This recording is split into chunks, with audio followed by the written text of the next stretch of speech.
Nyaho, hello everybody. Konnichiwa, konbanwa, Sakura desu. Non hello, Baka hello, PM Frog hello. How are you guys doing? Yeah, hello. Oh, I can see my blue now. Yeah, the flower, it was like starting as like a little flower bud, and then now it's like after. Is this the 9 month? Yeah, the 9 months. It's starting to bloom, and I think the next one there's gonna be another small flower bud next to the bloomed one, and then that one will also bloom, and then you have 2 flowers. But yeah, so today we're gonna do part 5. Yeah, part 5 of this VN. I feel like we're almost finished. I'm not sure. Ow! True Sonic? True Sonic 405 is now following. Yeah, how are you doing? Putting my founder back on. Okay, so ow! Baka, please. Okay, so the thing is, I took a final yesterday, and the score is still not out today. So after that score comes out, probably we're gonna be doing Jump King, and it's gonna be a you fall I fall situation. We will be pulling one of the mods inside a VC, and then we will just both suffer. But that's after my final comes out. But so I checked like right before my stream started, and it's still not out. I have my my class group chat open on the side. So once that group chat start going brr, I will know that the score is out, and then I will check. And if it goes well, we will be suffering. I didn't even finish getting over it, and then I'm moving to Jump King. I don't know. Hope it did well. I hope so too. The thing is, that test was very unexpected.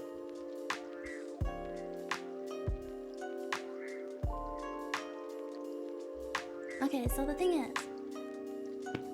in total there was 6 questions. 2 of the questions combined is like 70% of the test, because one question was worth 30 points, another question was worth 40 points, and then those 2 big questions had many parts to it, and then the other 4 questions were just like 10 points, 4 points, 5 points. Those were the easy ones. The big question, we did not expect our professor to use our attendance and our first midterm and second midterm scores to make a statistic chart with the standard errors and everything like that, and then use that as a question. It was really unexpected. And then people after the midterm were fighting in the group chat, and I was just like sitting here watching the drama and then complaining with a few other people about that question, because we're like, what the fuck was that question?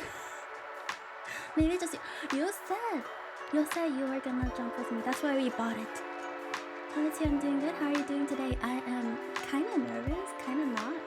I was planning either to do VN or art today, because I got into making padoros. You know, like the small chibi with the Santa hat and the bag. I made like 2 yesterday, and I'm planning to make more soon, because I found a base, and then all I needed to do was draw the character itself. So it became easier to do, but we can customize it a lot. Okay, let me turn off the BGM, and then desktop audio.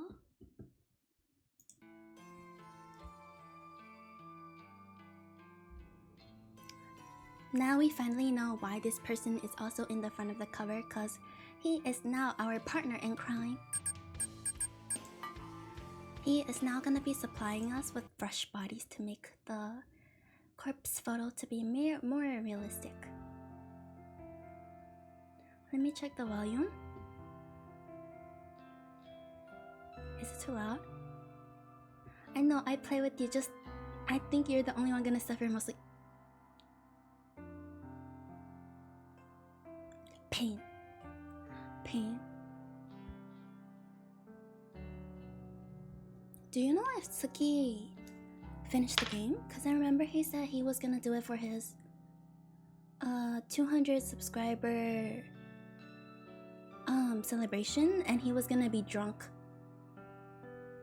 I don't know if he passed though, because I had work that day.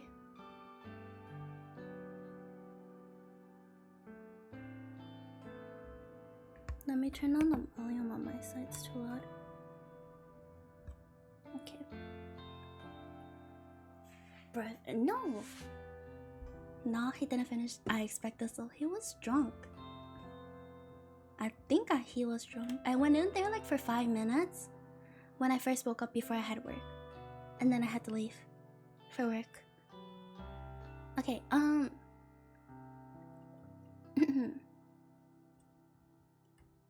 What's with that look?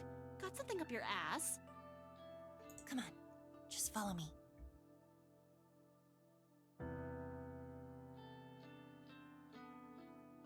I think where we ended was like we caught Shinya and the higher up. What was your name? Something Ishida? The higher up that wanted us to tell Shinya that he got fired because of us, because she was trying to sexually harass him. And I think we're gonna tell Tomoe about it now. Tsuki only reached the end of part 1. How many parts are there? How many parts are there?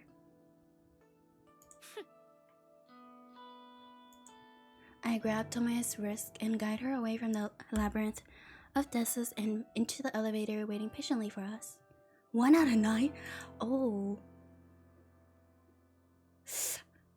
This is gonna take a while.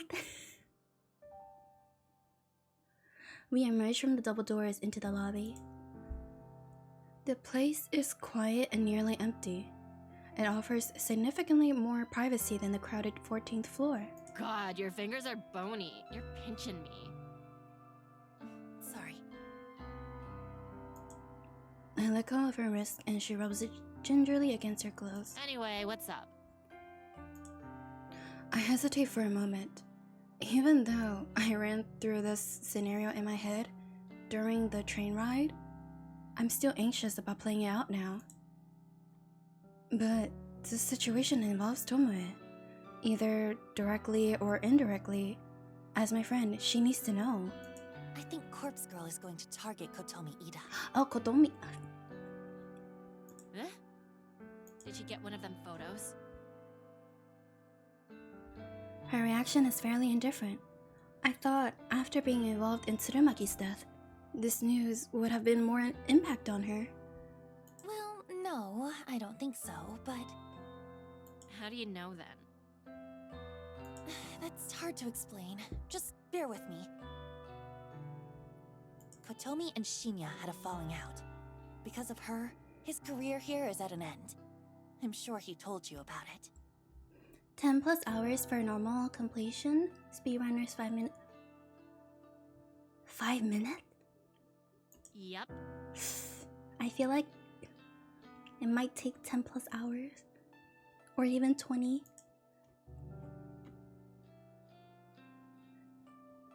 That makes sense. Shinya would have confided in his girlfriend about his career. But I don't know about the extent of Tomoe's inside knowledge. I doubt she knows the true nature about their relationship, judging by how nonchalant her reaction has been so far. So, if you can kind of guess what I'm getting at? What? I think maybe that Shinya requested her death. Shinya? Nah, he don't have it in him. Besides, that bitch has it coming.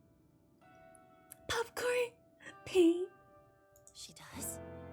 Yep. I'm surprised you found out about it, but I plugged her photo into Corpse Girl's website yesterday. Oh! That was you? I'm stunned. I can hardly formulate a response to Tomoe's confession. Absolute skank. She deserves to die. Wait, so does she know about her harassing Shinya? But why? After you requested Akane Tsurumaki's death, why would you... Look, It's not about Shinya's career, alright? I spoke with him. Real deep and meaningful like. Ah, so Shinya told her about it. He confided in me. But since we're friends, I suppose I can share it with you. Kotomi Ida has been sexually assaulting him. Ah. Seriously?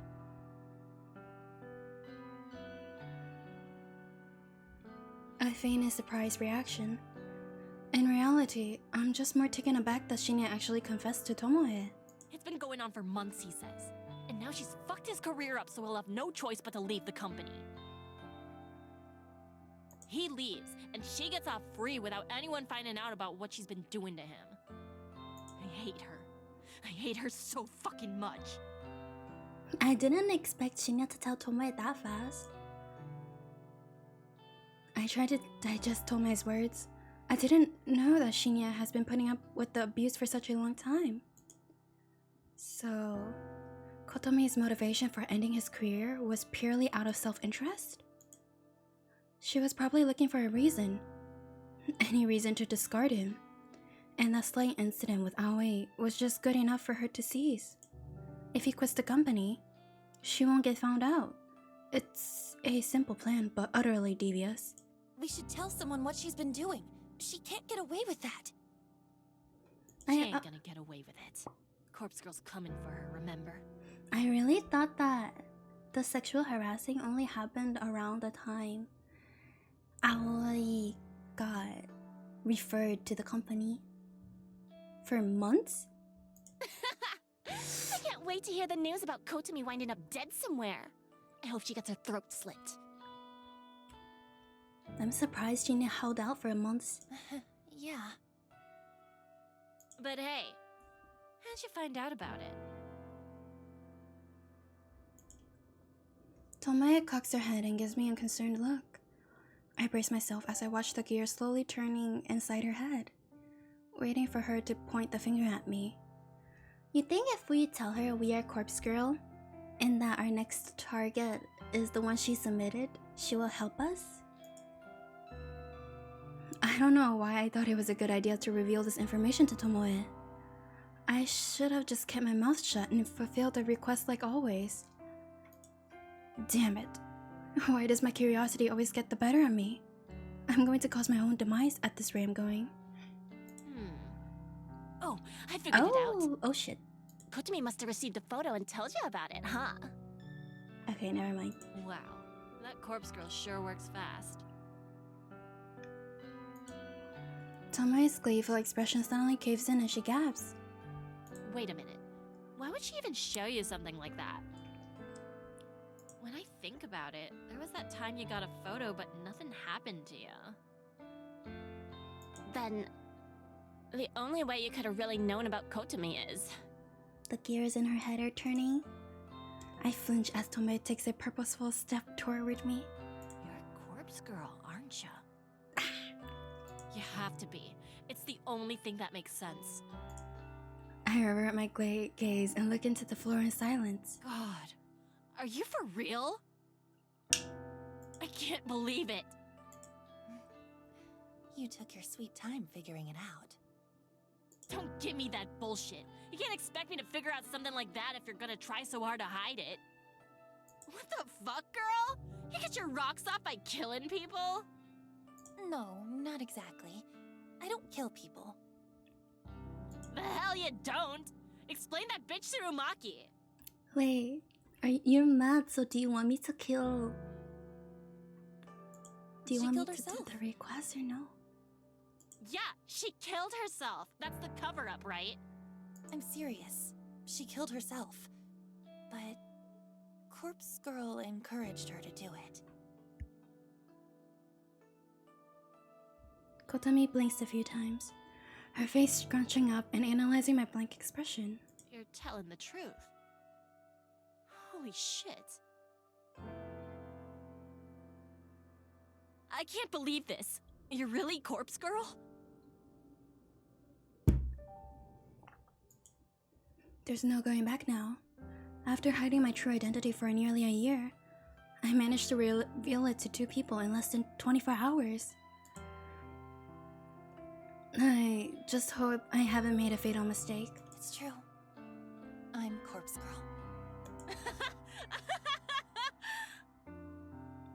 Shouldn't you guys be like talking about this in a private like location? Every time she confessed to like being Corpse Girl, she's either at the park in public or like this is like the lobby of the entrance of the company. Like, you sure at the front desk is not just like listening in? Wow, fuck me, right?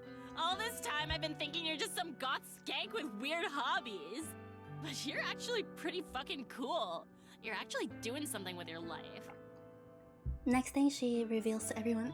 I mean, she's technically revealing to everyone. She's in public. Huh? I thought you'd be angry with me. Angry? Why would I be angry? God, this is the coolest thing that's ever happened to me. I'm friends with fucking Corpse Girl. And people said I'd never amount to nothing. Though it took me long enough to figure it out. I ain't the sharpest light bulb in the shed. I can't argue with that. Tomoe laughs and puts her arm around my shoulder.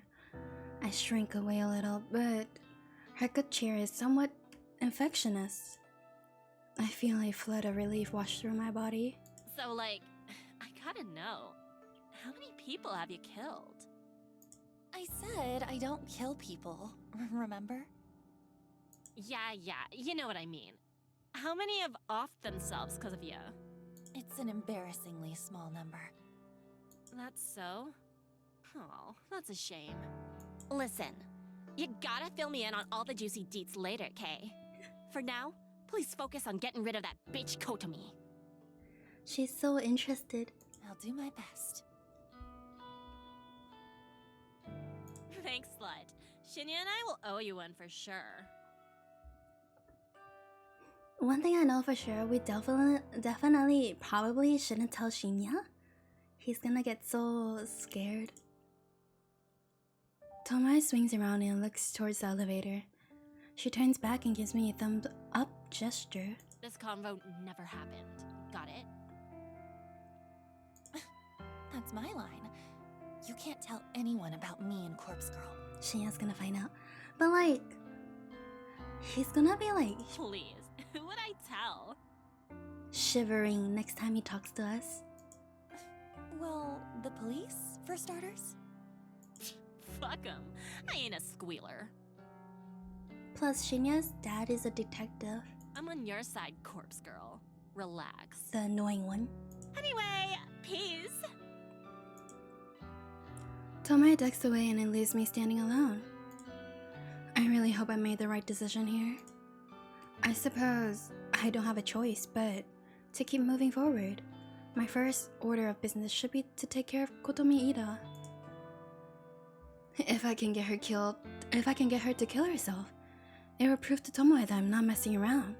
And it might even cement our friendship even further. I just have to get through the rest of the workday. Then I can return home and focus on crafting Kotomi's corpse photo. Wait, you're not gonna ask Kojiro for a corpse? That's when the real fun will begin. What happened to stealing bodies and splitting 50-50? I reached into the drawer and clutched a cheap plastic burner phone between my fingers. Citrus bag. He ripped the bag away from us. Crafting the photo of Kotomi Ida is done. All I need to do now is to send it. I thought about waiting until tomorrow, but I already put off making the photo for a day. So I'll make my move tonight. During the editing, I timestamped the photo with tomorrow's date, 10:46 a.m. It doesn't leave much time if Kotomi receives the photo tonight, but I'm confident the plan will be effective. Kotomi will look at the photo tonight. She'll either freak out and end it all immediately, or after a sleepless night of anxiety, she'll pull the trigger. Figuratively speaking, instead of going to office in the morning.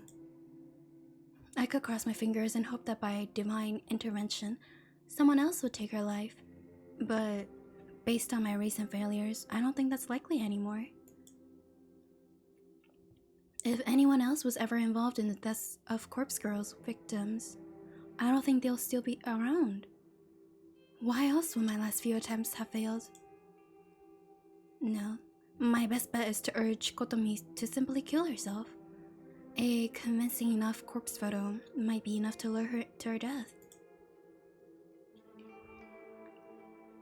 When I turn on the burner phone, I'm happy to see the battery still charged. I load up the phone number masking app, enter my trademark digits, and then shoot the photo into the network. If Kotomi is a screen addict like the rest of society, she'll be freaking out in about 10 seconds. Since this victim is going to have a quick turnaround time, I'll take the burner to the back shed tonight to store it, and I'll ditch it on the way to the office tomorrow. I'm not expecting a reply within such a narrow time frame, so there's no need to hold onto the phone for 24 hours like I normally do. Clutching the phone with one hand, I grab my keys from the kitchen bench with the other. I step towards the front door. Beep beep beep. The phone in my hand vibrates violently, and I nearly drop in terror. What the? I bring the screen swiftly to my face and read the alert. One new message. Without thinking, I unlock the phone and open the message. It's a reply from Kotomi Ida. Holy sh... I think this was like the first victim to reply to our message. The others just like stared at the photo and just jumped. You think this is funny? I know who you are. I mean, so like, this is not the best idea. Cause you guys were talking in like the public lobby of the company where she works. In addition, this happens like right after her like walking into the situation with Shinya. So it's either two people, Shinya or her. And Shinya is like not the type to do the shit. So like, because he battled with it for months, so it's definitely her process of elimination. Not the best timing. I'll report you to the police. Oh my god. Holy shit. She actually replied. For the first time since Corpse Girl started her grand work, I actually received a reply from my victim. Even though I used the number mask, there's actually nothing stopping someone from directly replying to my message. Check the camera, yeah. A reply message will still get sent through the network and back to the burner phone SIM card. The number mask is simply a stealth tactic disabling the ability to view what the phone number actually is. It doesn't prevent replies. I discard the burner phone anyway, but it's an extra layer of security, not to mention a bit of a calling card. Judging by Kotomi's response, I assume we have a fighter on our hands. She's not going to give in easily. Her threat about reporting to the police is a bluff. I'm confident she couldn't possibly know my identity. I've been waiting for this. I've waited so long for someone to reply. I have finally put my contingency plan into practice. I've been holding out for this moment. I feel a wicked grin split my face into two. I smash my fingers against the screen as I compose a venomous reply. You like that photo? That's you in about 12 hours, unless you follow my instructions. The message sends in an instant, and I eagerly await the next reply. I'm not left waiting for long. Kotomi's response comes through within seconds. Her attitude has completely changed. Please, I'll do anything. What do you want? I called your bluff, you piece of shit. Now you'll do what I tell you to. I enter my instructions clearly and concisely. Pack 500,000 yen into a bag. Put it in a coin locker 6644 at the Shinjuku station.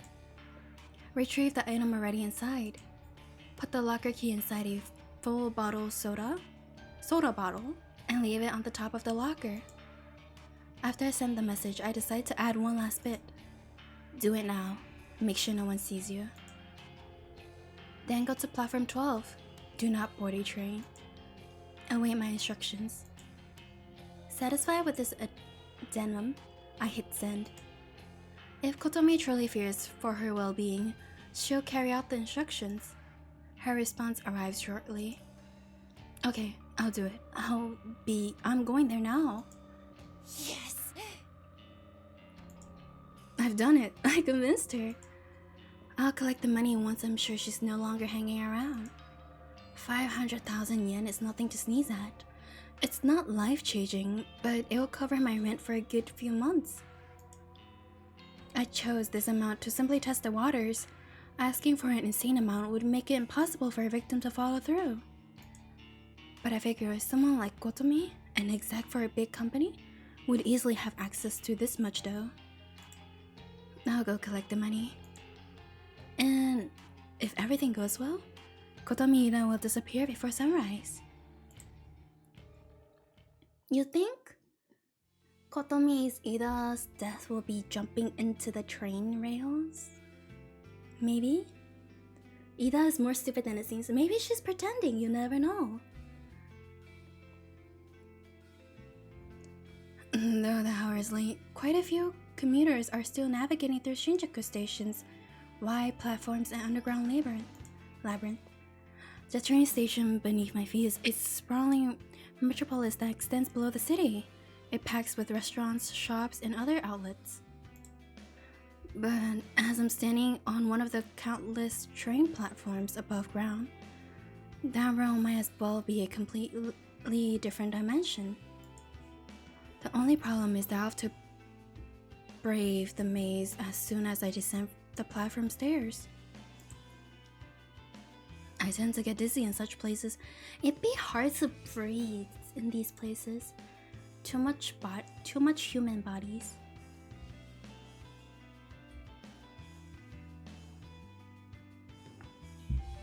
My normal morning routine doesn't require me to travel through the underground palace. I'm able to exit the station within minutes of my train arriving at the platform. Still, I'm somewhat familiar with the layout of the underground. I know exactly where coin locker 6644 is located. The coin lockers in train stations like these are a popular way for people to store luggage or personal belongings for a few hours at a time. In Shinjuku, it can often be difficult to find even a single available locker. But coin locker 6644 is special. I approach it from the main passageway of the underground, and my eyes take in the familiar sight. No, that's why. Locker 6644 sits in the middle row, nestled between countless other lockers. Across its door is a thin coat of graffiti. Colorful curse words sprayed on with thick paint adorn the locker. The graffiti is such an eyesore, and that it acts as a deterrent to anyone who might want to store their belongings. The icing on the cake is that the condition of the coin-operated lock. The thing is busted and dented from physical abuse, like someone has tried to pry into it with a crowbar on multiple occasions. However, I know from testing it firsthand that the lock still works, despite its battered appearance. No one in their right mind would use this locker, and that makes it the perfect spot to host my pickup. Glancing at the locker, I notice that a soda... Wait, water?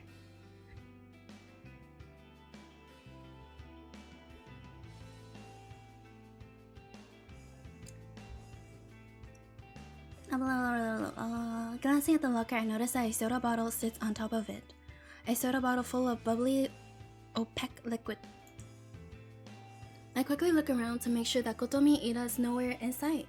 I walk past the locker and complete a lap around the immediate area, scanning thoroughly for her. You better wish there's no security cameras near here, though I think there will be.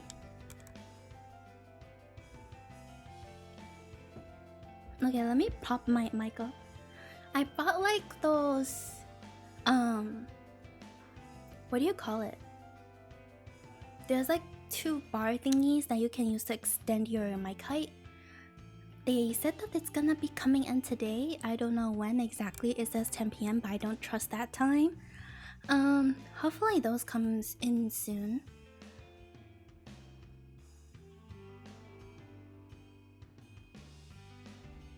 I think this should be tall enough.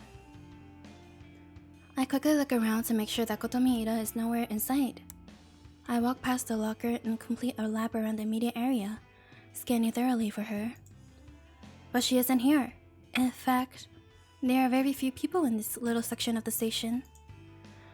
Good, she followed my instructions perfectly. After leaving the key in the soda bottle, she left immediately.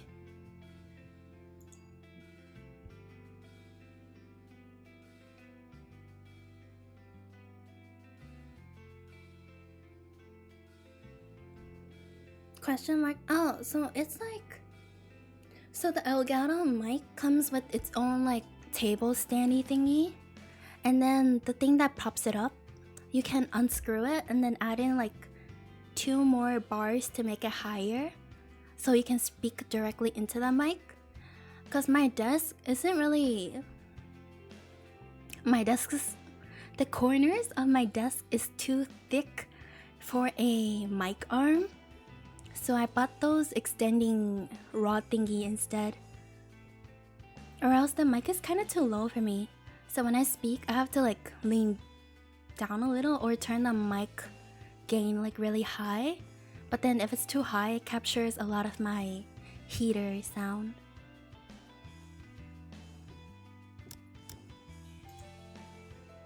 I bring the lip at the bottom to eye level and peer inside, trying to identify the shape of a key within the surrounding ocean of carbonation. There it is. I try to fish inside the narrow bottle opening with my fingers. Thin though they are, I can't squeeze more than 1 finger inside a bottle at a time. I could tip the bottle over and let the soda and the key spill out onto the floor, but if someone sees me being a nuisance and causing a fuss, it'll draw unwanted attention. I mean, if I see somebody standing in front of the locker trying to fit their fingers inside a soda bottle, I'll still like stare at them. Like, why?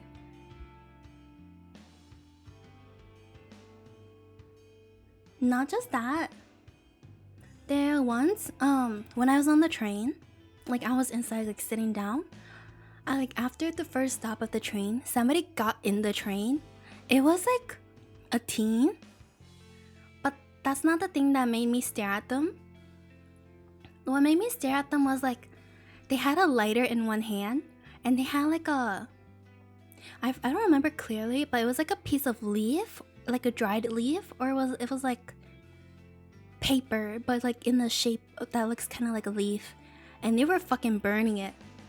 He was holding a fucking little like fire sitting like right next to me, and I'm like, I can smell the smoke even with my mask on, and I'm just like on my phone, I'm just like staring like a few glances at him, and I'm like in my mind debating like, should I get off the train at the next station? Because what I'm afraid is that all of a sudden he's gonna shout the fucking flame into my face and burn me. So, or he's gonna drop the fucking thing and then we're just gonna catch on fire. So I'm like, But the thing is, I kinda overthink because I'm like, if I get up all of a sudden, I feel like they're gonna overthink and might like turn over and like burn me or some shit, and I'm like panicking inside. But then I kind of like, I was like still pretending to look at my phone, and I see other people also watching him. So we decided to like, next stop, once we reached there, we all ran out. At least like the people near me that were like standing in front of us and that were like sitting next to me, like near me, he didn't leave. But we all left because we're like kind of worried for safety. So I ran out because I was on my way to school. So I couldn't really like wait for the next train or I'll be late. So I just like ran out and went like 2 train carts away from that train. And I had to keep looking back because I was like, what if he runs out after us? I was like, panic. But fortunately he didn't. But the train, that cart that was 2 carts away, everybody was staring at the people who like rushed in because it was like mostly everybody near, like, that was surrounding me and the boy. So there was just like a huge crowd of people coming in all of a sudden. But yeah, don't do that on train. You're just making people panic. Time to light April. No. At least don't do it next to me in my cart. Actually, don't do that at all. You never know, you might drop it. And then it's dangerous. Because you never know what's flammable. Are trains flammable?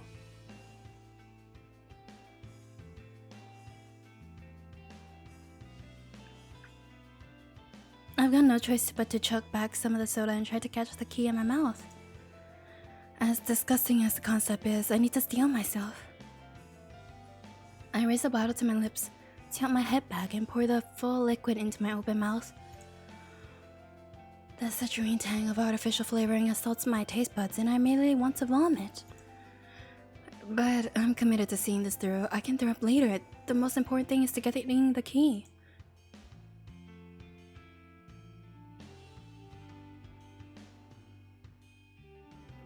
My life is no. Damn it. It isn't until the bottle is half empty that the cold metal key drops into my mouth. It clangs against my teeth and I nearly choke in surprise. Spluttering and spitting, I feel droplets of soda running down my chin. My cheeks are puffed up like a squirrel as I try to retain the key and soda in my mouth. I reach my fingers into purse-tight lips and recover the tiny key. I quickly swallow down the rest of the soda in my mouth, trying hard not to release a repulgent bleat.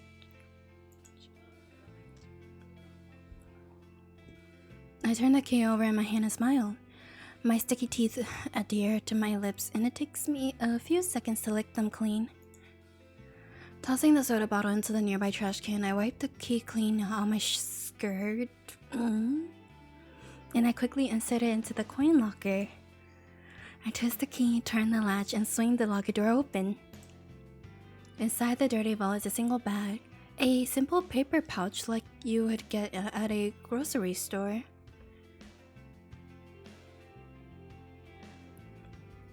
At this point, Noriko, you better hope that there's no hidden cameras in the locker or in the bag, and that there's no police in like normal clothes waiting for you to catch you in the act. I pull the paper bag out and take a look inside. Thick stacks of 10,000 yen bills fill the bag. I'm not foolish enough to stand here and count it all, but I'm confident the amount is at least pretty close to what I requested. It worked. My plan worked. I can hardly believe it. I devised this contingency plan months ago. I waited so long to try it out. All I needed was somebody to reply to the corpse photo. Somebody to try and reject their fate. I wanted to prove that people would bow to fear and do anything to save their own skin. And it seems that I was right. Just one more thing to do. Leave first note. Yeah! You should never take out money in public. Cause you never know when people are watching. I fold up the paper bag and clutch it tightly. With my free hand, I pull the burner phone out of my handbag. I compose a message to Kotomida, who should be obediently waiting above ground on the train platform. Hopefully you are wearing a glove because fingerprints, girl. When the next train arrives on your platform, stop the first person to disembark. And I don't remember you requesting them to bring a knife. You must kill them. If you escape, leave this perfection and never return. It's done. When I first opened the coin locker and retrieved the paper bag, I immediately noticed the knife that I had placed inside months ago was missing. Oh, you put the knife there. Kotomi followed every word of my instructions. My message had read, pack 500,000 yen into a bag, put it in a coin locker 6644 at Shinjuku Station, retrieve the item already inside. But who would take out a... Hopefully, Kotomi has like a place to put the knife.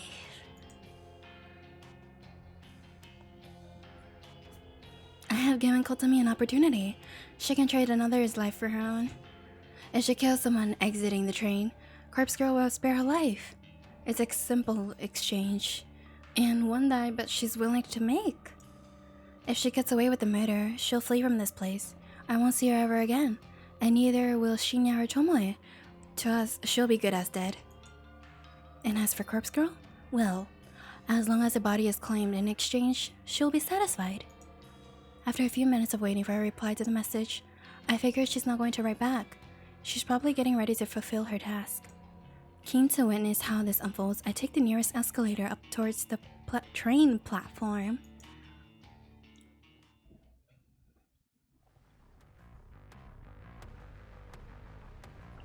Holy. I said... Hold on, there's one more hiding behind... There's one more, can you see? There's one more over there. So, I said stab one person, right? This scene is absolutely chaos. It wasn't difficult at all to navigate to this area. All I had to do was follow the echoing screams. I spy the shadowed form of a body lying on the platform in front of me. I can't make out any details, but a shadow pool of blood reflects the harsh light shining from above, high above. From up high, pink. To my surprise and delight, a second body is sprawled across the ground nearby. Maybe she stabbed the first person and then the other one, the one that's behind me, saw it, and then she had to stab her too. Like a fast stab. And then like, how the fuck did she get away though? There's like so many people like, at the morning train station, usually. Even if it's like a few people stabbing and running, it shouldn't be that fast, right? They didn't have much time in the first place. The panic. Adrenaline. It's a young woman's corpse with one arm raised against the side of a vending machine. Maybe it's the other way around. Maybe the one facing the vending machine got stabbed first, and then the man nearby saw it and was trying to run towards the open door of the train, but she caught up and stabbed him before he can get on. Adrenaline surges through me at the violent scene. Kotomi, she managed to take out 2 people. She might be my new favorite person in the entire world. I hear panicked voices in the background, and I turn my head slowly. What the? Wait, there's more? 2 more bodies are on the ground. I'm hiding another one. There, you can see. 2 men in expensive-looking suits are collapsing in puddles of their own lifeblood. One of the men is still moving and groaning and pleading for someone to stem the tide of gore.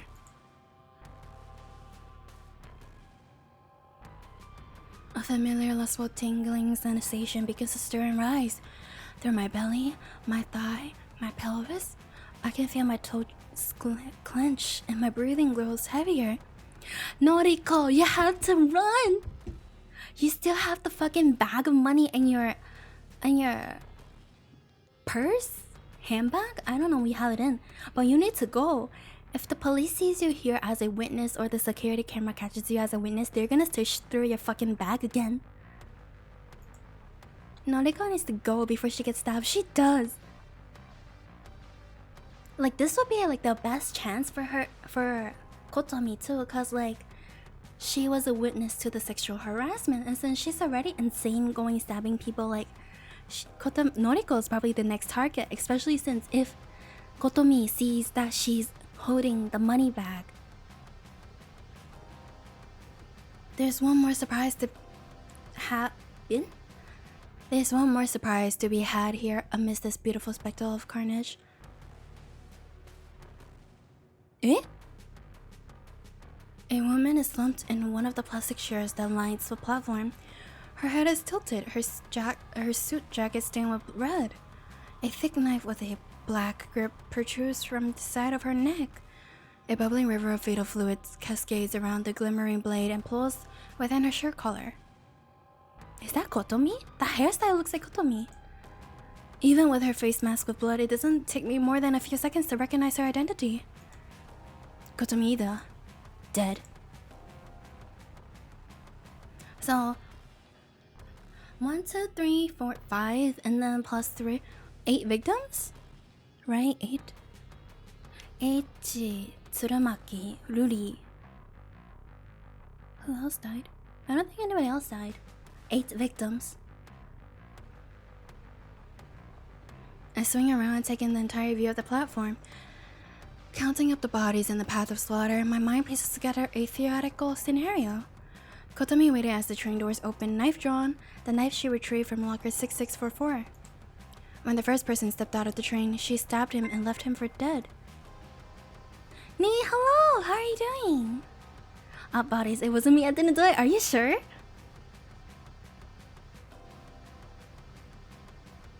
How are you doing? Let me drink some water. When the first person stepped out of the train, she stabbed him and left him for dead. The body that I first saw laying on the edge of the platform is perfectly aligned next to the train to fit this theory. In a panic, Kotomi would have attempted to flee. She bumped into her second victim, the young woman slumped against the vending machine, and cut her down desperately to make her escape.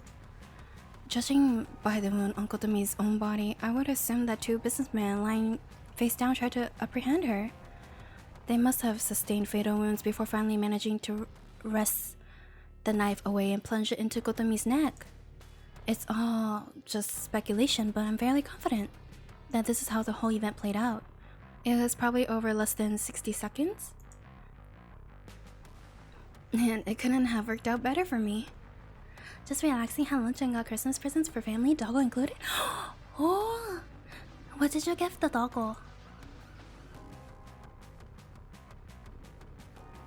I never dared hope that Kotomi would meet her, and once this plan had set into motion, I would have been satisfied with just her simply skipping town. I feel my legs weaken under my weight, and I'm afraid I might buckle at any second. The waves of radiating heat spread through my body are causing me to tremble and shake. Noriko, get the fuck out of this place. There is so much blood, it's everywhere. I've seen it in countless photos and thought I had become desensitized to it. But maybe I was wrong. Seeing blood in real life is completely different. I feel faint and pale, excited and aroused. Holy shit, this girl. I need to get out of here before the police arrive.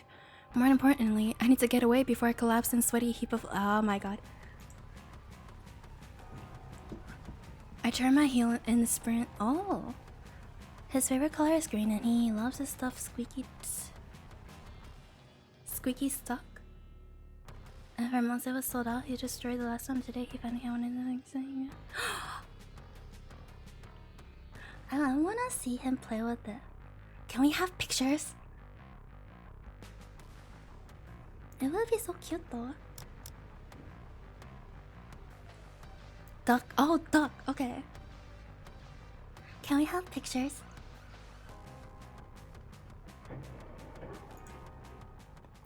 But yeah, Noriko, you should get out of there. Stop being turned on. You have like 500,000 yen in your fucking bag.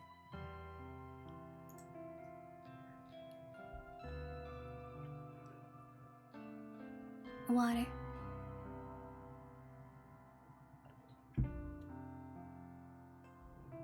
I can show you him as a baby playing with it. I wanna see. I wanna see. Another morning fueled by coffee. Once again, I didn't manage to get much sleep last night. I want to say it's not my fault, but I know that's not entirely true. The grisly visage of all those slain people on the train platform was burned into my mind's eye. Every time I started to drift off to sleep, a splash of blood or a fleck of gore would appear in my thoughts, and I would snap awake again. And the sight of Kotomi-ida with a knife sticking out of her neck made me shiver more than a few times. Nevertheless, I'm here now, at the office as usual. Witnessing violence on that level in person was a different experience than I had expected it to be. However, it has helped steel my resolve. I need to desensitize myself to that kind of carnage if I'm going to continue with Corpse Girl's ambitions. I thought Kojiro was supposed to provide you with bodies. What happened to that? Wait, does Kojiro even know about the situation? I don't think we told him. I sit down the second empty can of coffee on my desk and lean back in my chair. I catch a glimpse of Tomoe tapping away on her keyboard, completely oblivious to what went down last night. There's a new broadcast regarding the event, but of course, the finer details of what occurred have been kept under wraps. It'll probably take the police and the media a little more time to get the story straight.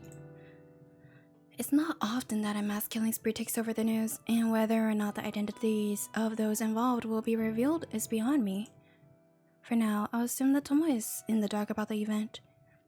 I don't take her as the kind of girl to be up to date on current events. They need to set up the right... True. But like, since so many people died, aren't they gonna get sent to the morgue Kojiro works at? Sent? Okay.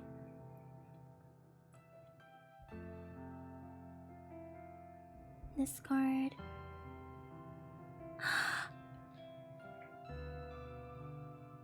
Wait, is it not playing? Oh, there it is, it's playing. He is so fluffy!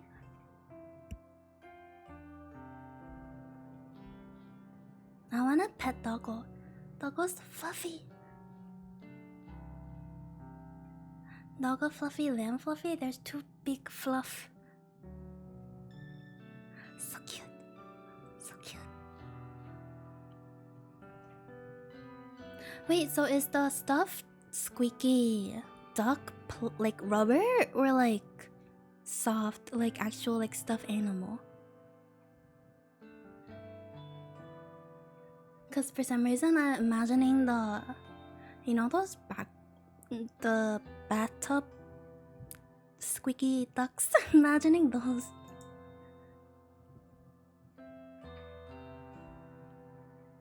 Doggo's so fluff.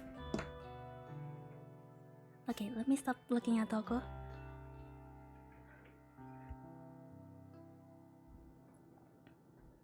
Doggo is also my color scheme. Perfect.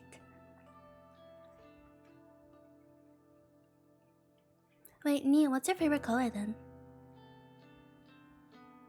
It's a stuffed animal. Ah, so it's gonna be soft. Soft. Wait, but it still squeaks? What?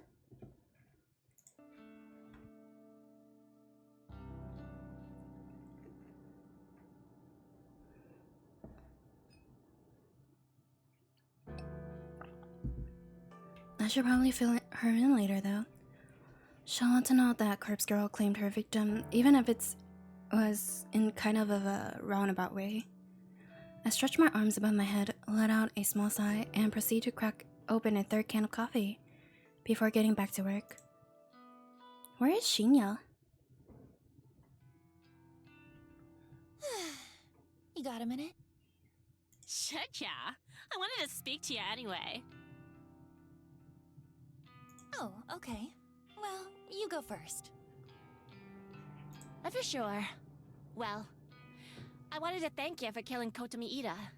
I don't know how you did it, but thanks. Oh, so she does know. It's a squeaky.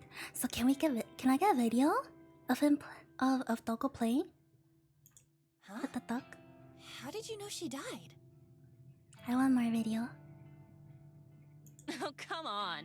She didn't come in today, right? And there was that brutal stab-in incident over at the station last night. It don't take a genius to put 3 and 3 together. That shit went down so close to here, where we spend so much of our time. Chances were good that it affects someone we know. I shake my head at her logic. This city is home to more people than you can count. You think Shinya knows about this? I don't know how she came to the conclusion, but the fact that she actually is correct just blows my mind. Well, yeah. I guess that's it then. I'm thankful. For serious. And Corpse Girl really did me and Shinya's solid. If there's ever anything you need, like, no matter how dirty, then count me in. I owe ya.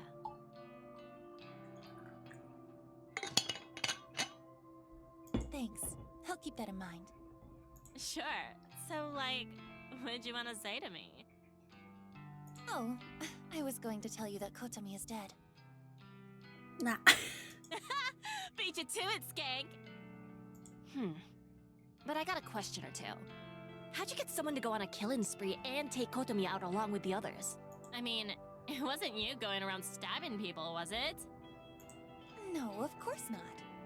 Are we gonna tell her that we also scammed money from her? Oh? It kind of happened outside my control. I sent Kotomi a photo of her corpse, just like Corpse Girl's standard mode of operation. And I gave her the instructions to kill someone, if she didn't want the circumstances of the photo to come true. I wonder what Tomoe will think about that. Cause technically we got somebody innocent involved. Holy shit. Do you think we're batshit crazy now? She kinda ran with it, I guess. Seems like she took out 4 people before someone fought back and stabbed her. I think I'm in love with her, to be honest. Nautical, hold it. You weird slut! That's horrible! What can I say? She went above and beyond. Still, thanks. Really. Shinya will be stoked. That's okay. I'm just doing Corpse Girl's job. Where is Shinya, anyway? Oh, he was in earlier. Went home a bit early because he wasn't feeling well. Think it was just because he was dreading running into Kotomi, but... well, he'll sort himself out soon enough. I wonder how Shinya's gonna react. You know, Noriko, you've changed a lot. Did we? Toads. I mean, I know you act different around me now that we're friends, but it's more than that. You look, I don't know, kind of better? Healthy or something? Oh. I didn't know about that. Serious, though. I don't know. Maybe I just see it different now that I know who you really are. Maybe. Anyway, I'm gonna get going. You wanna grab a bite or something? Not today, sorry. Maybe another time? Sure thing. Right. See ya, skank! Tomoe slaps my shoulder affectionately and takes off towards the train station. If I remember correctly, she did say she'd be happy to help me out in the future, no matter how dirty the work is. I'll definitely have to take her up on the offer if the need arises. Another interesting thought crosses my mind. Tomoe seems kind of surprised that I managed to manipulate Kotomi into going on a killing spree. To be honest, I'm also amazed that I managed to pull that off. Which gets me thinking, would it be possible to manipulate more people in the future? After all, I came out of last night's ordeal with 500,000 yen in cash and a bunch of bodies claimed in Corpse Girl's name. It's a fascinating prospect. There might be something more to this. If I can successfully pull the right strings, Corpse Girl's ultimate ambition might be fulfilled sooner than I thought. I continue to dwell on the unlimited possibilities as I make my way to the station. I would think that the station will be closed for investigation. Standing on the train platform, and thankfully not the same one from last night, which has been temporarily closed, I stare into space, completely lost in thought. I start to wonder how Kojiro is getting on with finding us a suitable location. As I fantasize about having an abandoned warehouse or factory to call our own, my phone cries out desperately for attention. I retrieve it from my handbag and glance at the screen. Kojiro is requesting a voice chat. I absentmindedly wonder if he read my mind and knew I was thinking about him as I answered the call. Hello. Want to see the place? No greeting, huh? Sauce. Hi. Want to see the place? What if I'm busy right now? Ah, Sauce. You busy? No. Right? Want to see the place? I roll my eyes and decided to just go along with it. After I am dying to move ahead and see what kind of location he has secured for our work. Yep. Where is it? Mad. Shin Okubo, behind K-Town. An abandoned factory. Just what you wanted. Shin Okubo. That's suspiciously convenient. Doko? Why? I work in Shinjuku. It's just one station away on my train line. Okay, I'm heading there now. You in? I'm in. How do I get to the factory from the station? Exit the station to Okubodori. That's K-Town proper. I'll message you the full address. Okay, got it. Just head through Koreatown. I'll be there soon. To see the place? Mad. Bye. Kojiro ends the call. I immediately receive a message with the factory's address. Seems easy enough to get to. I feel like Kojiro can read my mind really well. I feel a bit nervous about going there. It's a new place, and it's located in a town I don't normally travel to. But for some reason, I feel energetic. I actually feel enthused about it. Want to see the place? Nina! Nina's emote, oh my god. Maybe it's because I haven't been hidden away at home all day. I've been at work around other people. Perhaps that helps me acclimate to the concept of going somewhere new. And the chances of someone sneaking up behind me and strangling me in broad daylight are pretty slim, I think. As I put my phone away, the train pulls up to the platform. The same train that was going to take me home will take me to Shin Okubo. It's the very next stop from here. I'm a little wary of how convenient this is turning out to be. Could be Kojiro is luring me into a trap? But I don't know. Yatta.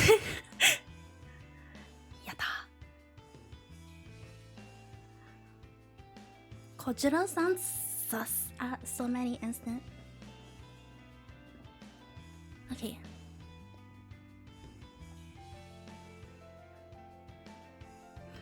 I think he generally wants to be involved with Corpse Girl's work.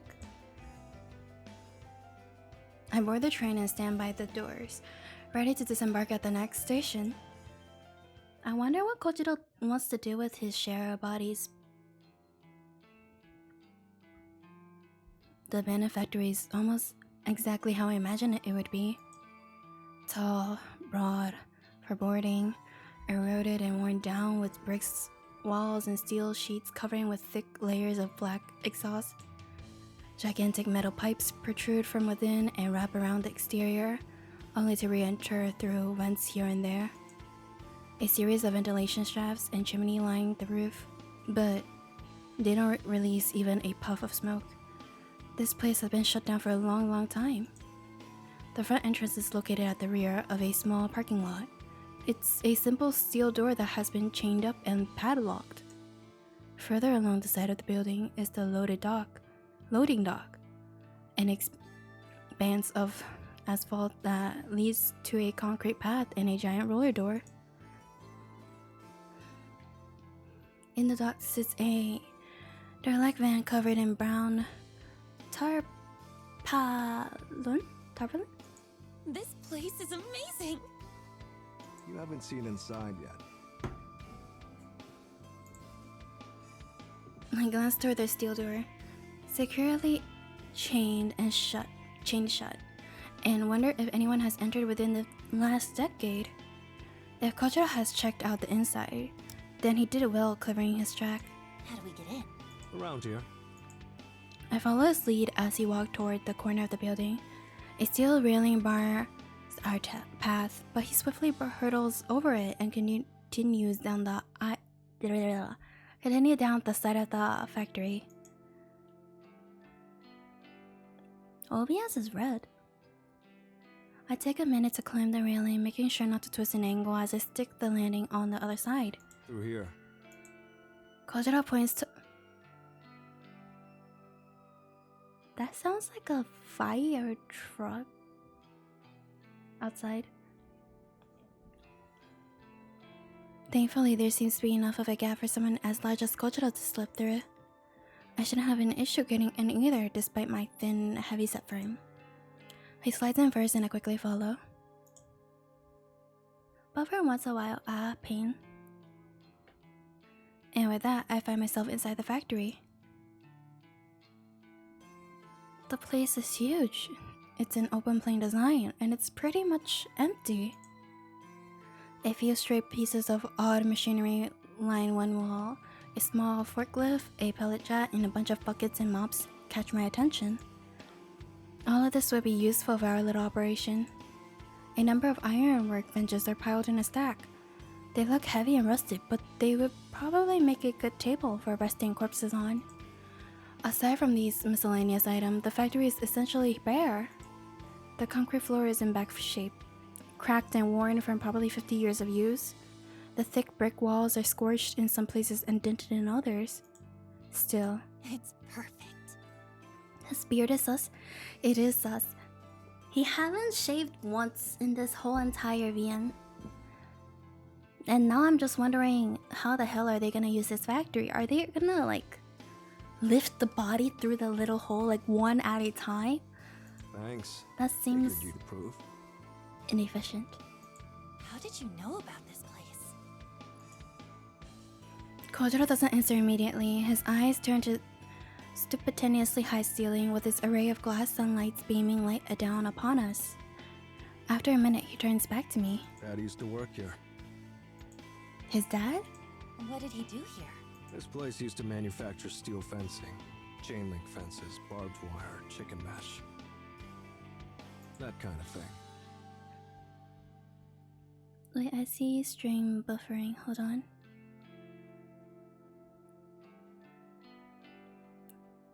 Oh, it's still oh, never mind, it's back. Okay. Huh, I see. A lot of that is imported now. There's still an industry here, but Oh, it's actually not a sci-fi truck. I'm hearing it inside the BGM. Dad couldn't compete. Went out of business maybe a dozen years ago. Died about a month later. He died? That's how it goes. I'm sorry. We weren't close. Well, could have been closer. So, how come no one else bought the factory? Look around. It's a dump. Who'd want it? Cost a fortune to fix or rebuild. Wonder if it was waiting for us. Yeah. I wonder. It definitely all seemed too good to be true. But this is the real deal. This is our factory now. Going half on this, right? Right. Okay. Good. Welcome home then. Or something. Let's work well together.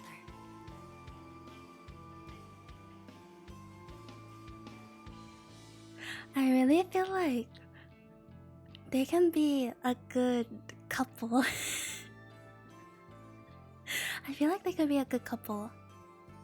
Roger that. Welcome home, and then... Although I'm still kind of curious what he's gonna do with the bodies. I've entered an unlikely partnership with Kojiro. We have tamed the base of operations. Ow! Ah, thank you for the bits! Please, someone shave Kojiro. I can't stand that beer help. Gato Aliens cheered X100. Please someone shave Kojiro. I can't stand that beard help. If Kojiro shaves his beard, changed his outfit, and... I mean the glasses can stay on, but he will look like a ikemen.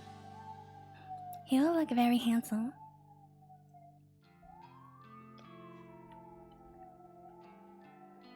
But I kinda get why he's too lazy, because he's working at a morgue night shift, like, nobody's really gonna be looking at him. Unless he has coworkers.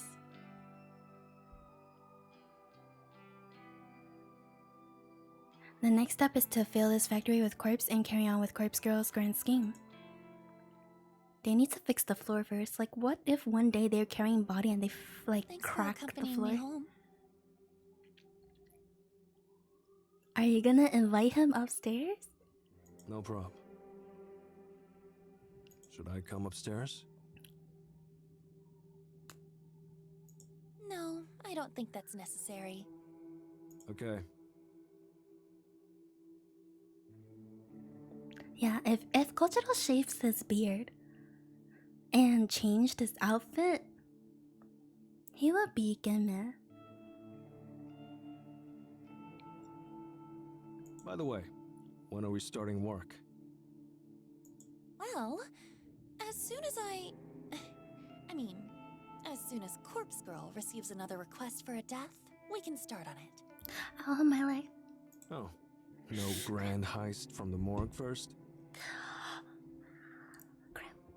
Think about it. It's important that the cadavers I use match the details of my victims. I won't know what kind of cadaver to use until I receive a photo of the victim. Guess that makes sense. What's the big plan anyway? How do we lift corpses from the morgue? If you shave and keep the glasses he's his husband, Victoria, I think he's like... I forgot his exact age, but he's like 30 something. 32? 32? 34? Something like that. But I can see these two crazy psychos being married. But that's just a lazy beard, true. Would you have him as a husband if he shaved his beard and like cleaned up a little bit? It's fine. I think I was stretching my left leg a little bit too much and it kind of just cramped. It's fine. I had a feeling he would ask about this sooner or later. I did tell him that I had a perfect plan after all. I imagine the biggest issue is writing off the bodies, so to speak. If a cadaver goes missing or is unaccounted for, there will be an investigation. Am I right? Guess so. We need to be able to take the bodies away from the morgue without anyone ever knowing they're gone. So, the solution is simple. We only take the cadavers that are due to be cremated. I mean, that makes sense, but like, does Kojiro have any co-workers with him in the morgue? If not, this would be much easier. Okay, wise guy. A delivery company picks up the cremains nearly every day. Huh? Cremains? That's what the ashes are called. Oh, right. So what do we hand over? Empty canisters? It's simple. Fake ashes. Just burn something. Other than bodies. Not like they're really gonna test the DNA or anything of each ashes. Of all the ashes. Yeah, right. Fake ashes. Like I just have those lying around. Kojiro stops mid-sentence and stares straight at me. You see his eyes, like when he's like staring at us, like kinda kawaii. Kinda. Huh. Might be onto something. Don't tell me you do have those lying around. I have questions. Why do you have those lying around? Not fake ashes. Real cremains. Bodies Bodies are cremated every day. Wouldn't be hard to take a bit off the top. Ah, Okay. Huh? Could probably get away with like a quarter. I'm confused. What are you talking about? Sauce. Every time someone gets cremated, I'll collect a quarter of the ashes. Store them, put them aside. Won't take long to fill up a whole canister. What are you using those ashes for? Let me see if I follow you. I You gather up a little bit of ash from every cadaver that gets cremated. Whenever we want to hoist a body from the morgue, we use the previously gathered ashes to fill a canister. We slap a label on it that says, "These are the remains of so-and-so." so and so. One is just I can't even speak. A mix, a blend of ashes of a few people. Then Cycle. we take so-and-so out of the morgue. We record that their body has been cremated, when in reality, it's been snatched from the morgue. I imagine the canister of ashes just gets picked up with all the others going out on the same day. Pretty much. We also put a token in the canister. A token? Like a dog tag. Has the cadaver's serial number engraved on it. Normally attached to the body before cremation. They don't burn.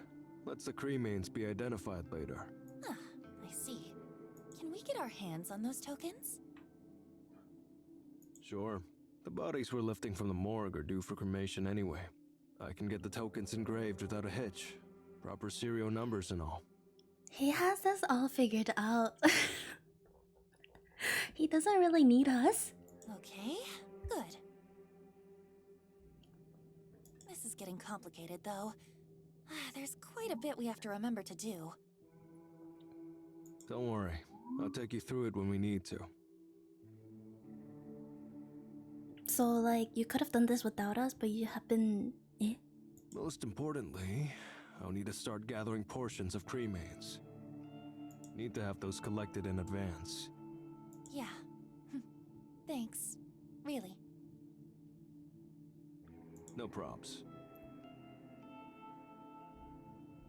But big question remains. What's that?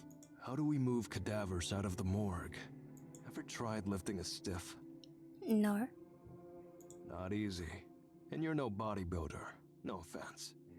We are chopstick thin. None taken? Look, security in the joint is minimal. I'm there alone like 90% of the time. Oh, down. We don't have to worry too much about getting busted. As long as we cover our tracks, of course, and only take cadavers we've written off, as you put it. Bodies nobody will come looking for. He figured it out, not because... Yeah. Hang on. Are there security cameras, alarm systems, anything like that? I'm still wondering what he was planning to do with those ashes and his half of the body, though. Don't think so. Plenty in the hospital proper, though.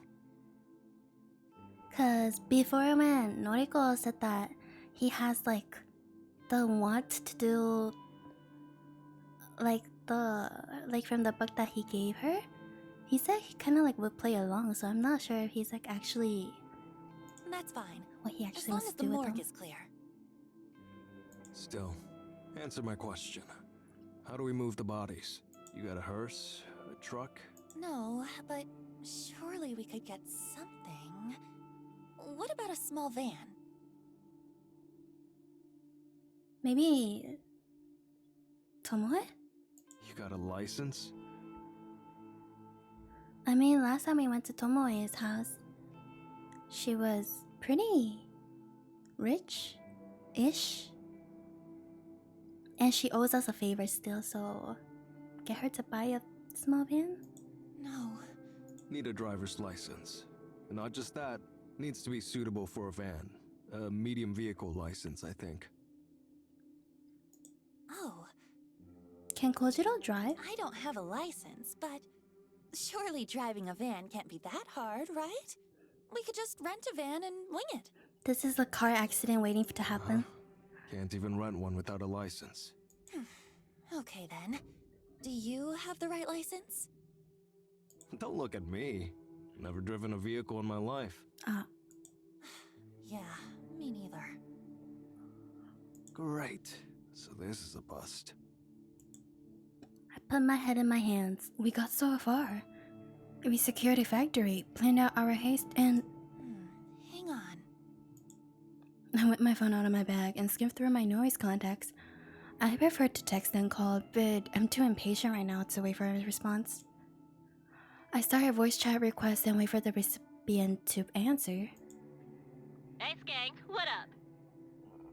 Tomoe, hey, you got a sec? Sure. Do you have a driver's license?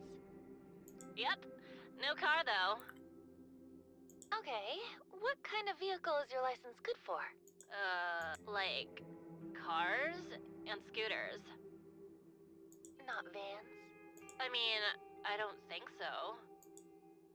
I curse under my breath. Yo, what's the problem? You need a lift or something? Tomoe looks so pretty in this. Not quite. I need to, pick something up. Oh, something big? That why you need a van? Just tell her straight away you busted yourself anyways. Yeah? I don't know if there's anything I can do about that. I can't even rent a van with my license. Yeah, I know. I shoot a deathly glance at Kojiro and he just shrugs. A look of "I told you so" in your face on his face. I mean, if you're desperate, you could just buy a van. Huh? I see secondhand vans listed for sale all the time. Check out the noise marketplace and the classifieds pages.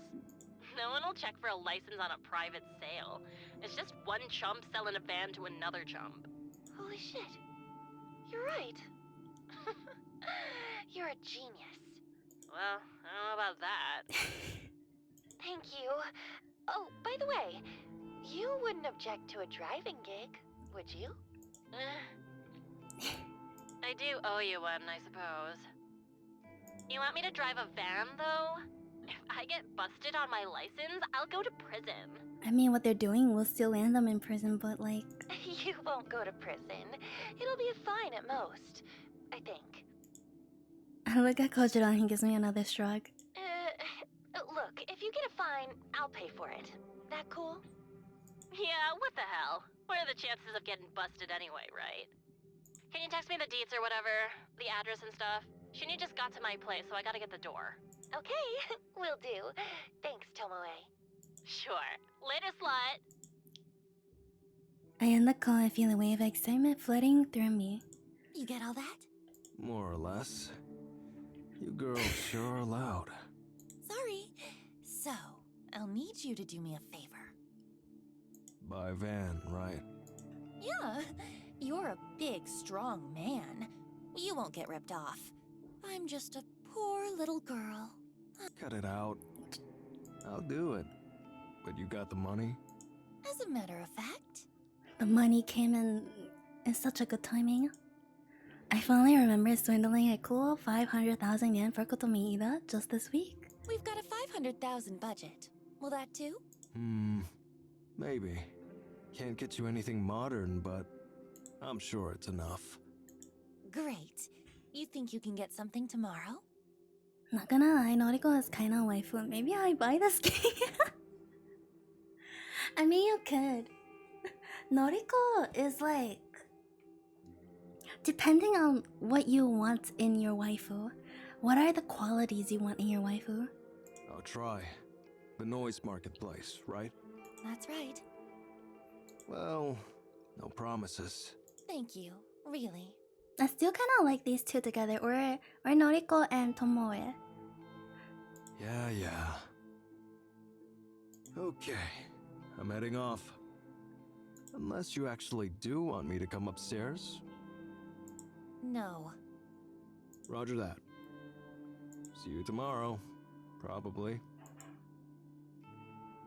Kojiro turns with a little more than a wave, exits the building and crosses the street. I quickly ascend the stairs with a slight spring in my step.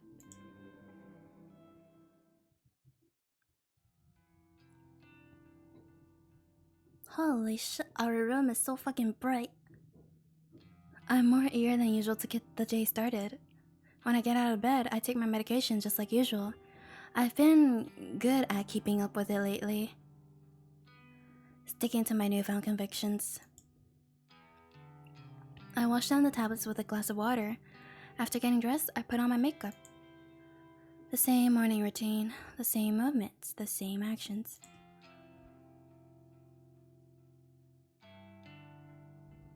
But I feel good today. I'm not dragging my feet. I'm happy that things are moving forward. For both me and for Corpse Girl. As I'm packing my handbag, I receive a call from Aoi. Why? Aoi, I haven't spoken to her for a while. In fact, the last time we spoke, I think it was way back when she didn't come into the office for her first day at work. Chichi, hello, how are you doing? That was nearly 2 weeks ago. Shit, I really dropped the ball. I'm supposed to be trying to look after her, but I've been so caught up with my own crap. In addition, I've been actively trying to put her out of my mind in order to get over my feelings for her. But now, I feel like I have just neglected the poor girl at a time when she needs me the most. I hurriedly answered the call, too guilty to keep her waiting any longer. Aoi! Hey! Noriko? I'm so glad you called. I've been a terrible friend. I haven't kept in touch with you. No, it's okay. I've been busy. I should have called you earlier. Seriously, I'm sorry. It's okay. Did you want to talk to me about something? Yes. Well, I think so. I think so? Please, you can talk to me about anything. I'm Noriko, remember? Yes, that's true. So, I wanted to ask, have you ever heard of something called... Oh no. Corpse Girl's website? I like at this far, we told everybody, almost like, we told Tomoe, we told Kojiro, we just haven't told Aoi that we were Corpse Girl. Aoi knows about Corpse Girl? Yeah, I've heard rumors. Really? Wow. So, does it really exist? Apparently, yeah.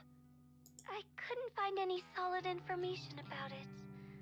What is it? Well... How do I explain this to her?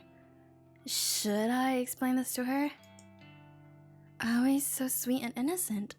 Does she need to know about a website designed to conjure the omnipresent specter of death? It's all just hearsay. I wouldn't take it too seriously. What if she's trying to kill her uncle, though? Oh, but I want to know. Well, people say that you can use the site to request somebody's death. Requested death? But how? How does it work? Really, I don't know. I've heard that the victim receives a photo of their own corpse. The photo is supposedly sent from the future. Whoa. Really? That sounds like something from a manga. Yeah, suppose it does. Have you ever used the website? Of course not, silly. What kind of person do you think I am? Sorry. Why are you so excited about this anyway? Oh, oops. Oh, no reason. I kinda just like weird stuff like this. You do? I never knew that. You don't know everything about me, Miss Noriko. Even through the phone, I can sense that Aoi is in a happier mood than usual. Her cheery voice gives me a sense of nostalgia, and I think back to the time we spent together in school. Don't go using the site, okay? It's not good to mess with crap like that. Have we ever seen Aoi's uncle's photo before? Or has Noriko ever seen Aoi's uncle before? Don't worry. I wouldn't use something so scary. I just heard about it and, well, I got kind of curious is all. Someone's gonna die, probably. Alright.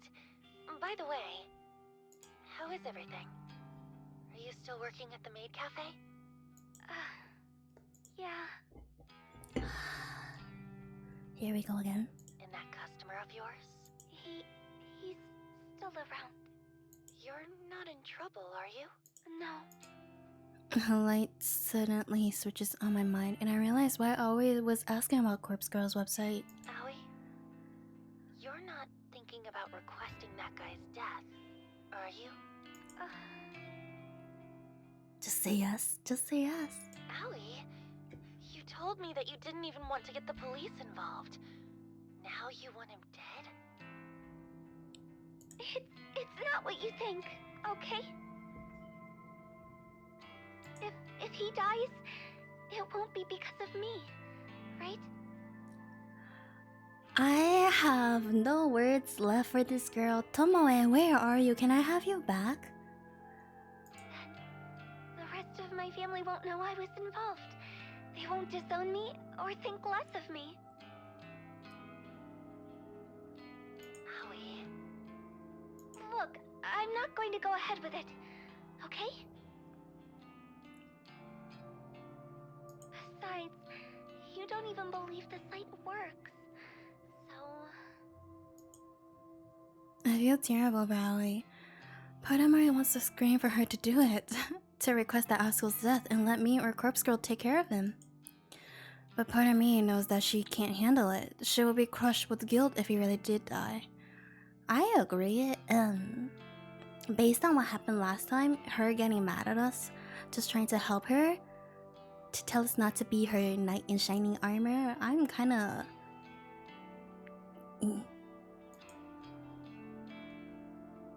She's delicate and emotional. Being responsible for the death of another human being or a family member, that would devastate her. Aoi, my best advice for you is to go to the police. Don't mess with requesting his death. I don't feel like she would ever go to the police. Hey, I gotta go now. She's running. I can see her pouty face in my mind. The face she makes when she doesn't get something she wants. She's not a childish person, but her disappointment is often evident in her expressions. I'll speak to you soon, okay? Okay, bye. She ends the call in a heave sigh. I get the nagging feeling that she's going to do something rash. But really, can I blame her? That guy, whoever he is, has been harassing her for so long. It's only natural she'd be at her wit's end. So, if she makes the request, I'll take care of him. And if the guilt eats away at her, I'll be there to comfort her. I don't think that's a good idea based on last time. It's the least I can do as your friend, Noriko. It's the least I can do as Corpse Girl. As I resume getting ready for work, I can't help but replay the conversation in my head. I always definitely seem excited about the prospect of Corpse Girl's website being the real deal. Excited, eager, filled with anticipation. That same dizzying feeling I get whenever I'm waiting for a victim's death. Waiting for a victim's death? Then it hits me, and I really realized why Aoi was so excited, and why she called me in an uncharacteristically talkative mood. She wanted my opinion on Corpse Girl's operation. She wanted affirmation, confirmation. She wanted reassurance that her victim really is going to perish. She doesn't know that I am Corpse Girl. She simply wanted a knowledgeable friend to confirm if the rumors are true.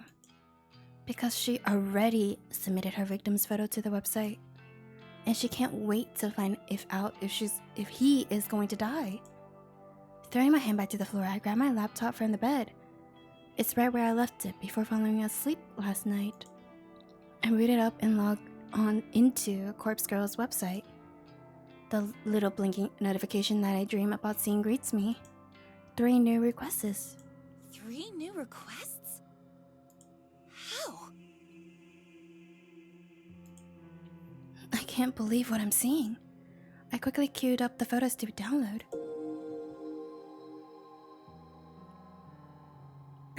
Oh wait, isn't this like the prologue? Wait, who was the girl with the sugar daddy? Cause we were her, and these two were in our way, lying about what happened. But I guess Aoi didn't submit her request, or she didn't have the right informations to submit the request, like the uncle's phone number probably, or like the uncle's photo. I mean, unless she has a family photo and she circled him out of everyone. Visual novel, I think you enjoyed Cold Stories. I'll look for it after. Is it on Steam? They're all females, so that rules out my theory that Aoi has requested the death of the guy harassing her. I suppose she really was just excited about the prospect of the website, but hadn't actually gone through with anything yet. But what really surprises me about the new request is that I recognize one of the young women, yet another person I'm familiar with. Out of all the people in the world, what are the chances of knowing multiple people requested through the website? The girl is Emi Katsuno. If I remember her correctly, she went to senior high school with Aoi, Shinya, and myself. There were 3 backstabbers, so I assume the one not backstab is... No, not there. Yeah. The one with the black hair, short black hair, that was smoking.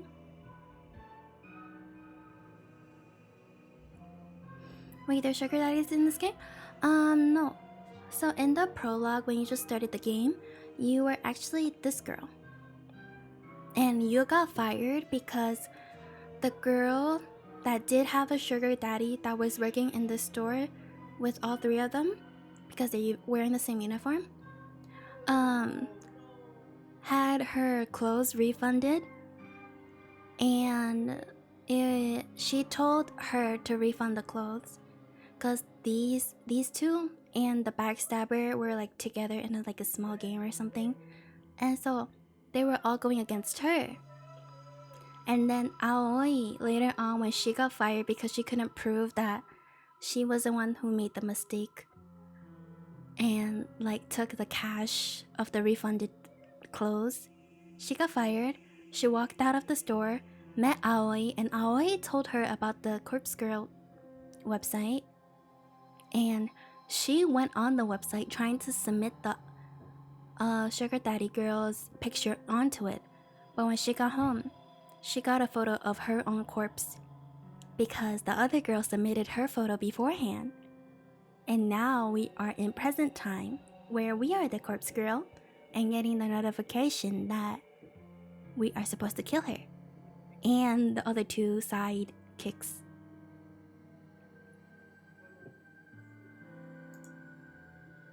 I never liked her much. In fact, she was somewhat of a bully toward me. Nothing more than name-calling, but in my mind, that's as bad as anything else. It's not hard to imagine someone wanting her dead. It looks interesting. What is it about? The other 2 victims are strangers to me. A ditz-looking airhead with pink hair, and a worn-out strained woman who could be anywhere from 20 to 40. To get 3 requests all at once is remarkable. How am I going to work through all of these? It's a shame that my operation with Kojiro isn't fully set up yet. It would be fantastic to go all out on these requests, secure some corpse, and take some truly convincing photos. Well, there's no use stressing over that. The best thing I can do is simply get to work on forging some photos. In fact, maybe I'll skip work today so I can dedicate the time to crafting these photos. It's Friday after all. It's pretty much the weekend. No one would care if I don't show up at the office. I nod to myself, as if convincing my own mind that I'm making the right choices. Murder mystery? Oh. I wrote up the database of disease. Wait, hold on. Am I gonna get more water? My water bottle's empty. I'll be back. Everybody remember to drink water and stretch in the meantime.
Yep. Let's see. Show us the picture. This one.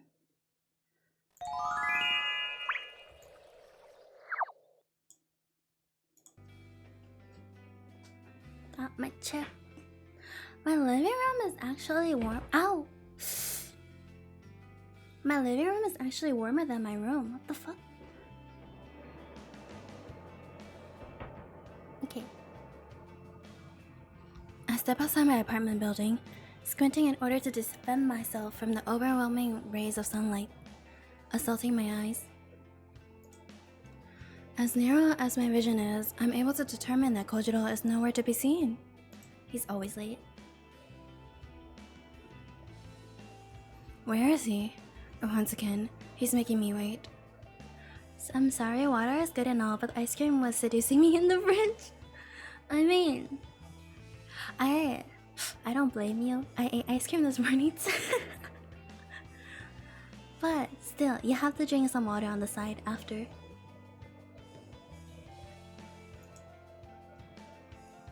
As I mumbled under my breath, I hear the screeching of tires and watch in disbelief as a van pulls up outside my apartment building.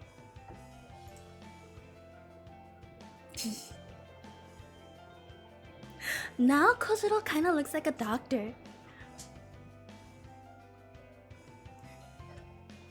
Holy shit, my voice is in a weird direction. Kojiro kinda looks like a doctor. It's a beat-up old thing that may have once been white, but it's now covered in grime. The windows are neither tinted or encrusted with dirt. To my surprise, the window on the passenger side lowers and I see some familiar faces. Next to Kojiro in the driver's seat is none other than Tomoe. She's waving and grinning like a lunatic. Hey, skank! So, how's this? Hi, Christmas Saku. Hello! How are you doing, Starlight? Dr. Kojiro. My face must reveal my fury because Kojiro flinches before I can even respond. Where did you even get this piece of shit? Oh. Some guy. Some guy. Some guy? What guy? Maybe they should have cleaned it up a little bit. That's some guy from the noise marketplace. Only wanted $250 for it. So, here's the other half of your money back. You're welcome. He holds up the paper bag I gave him earlier. It seems to still have a bit weight to it.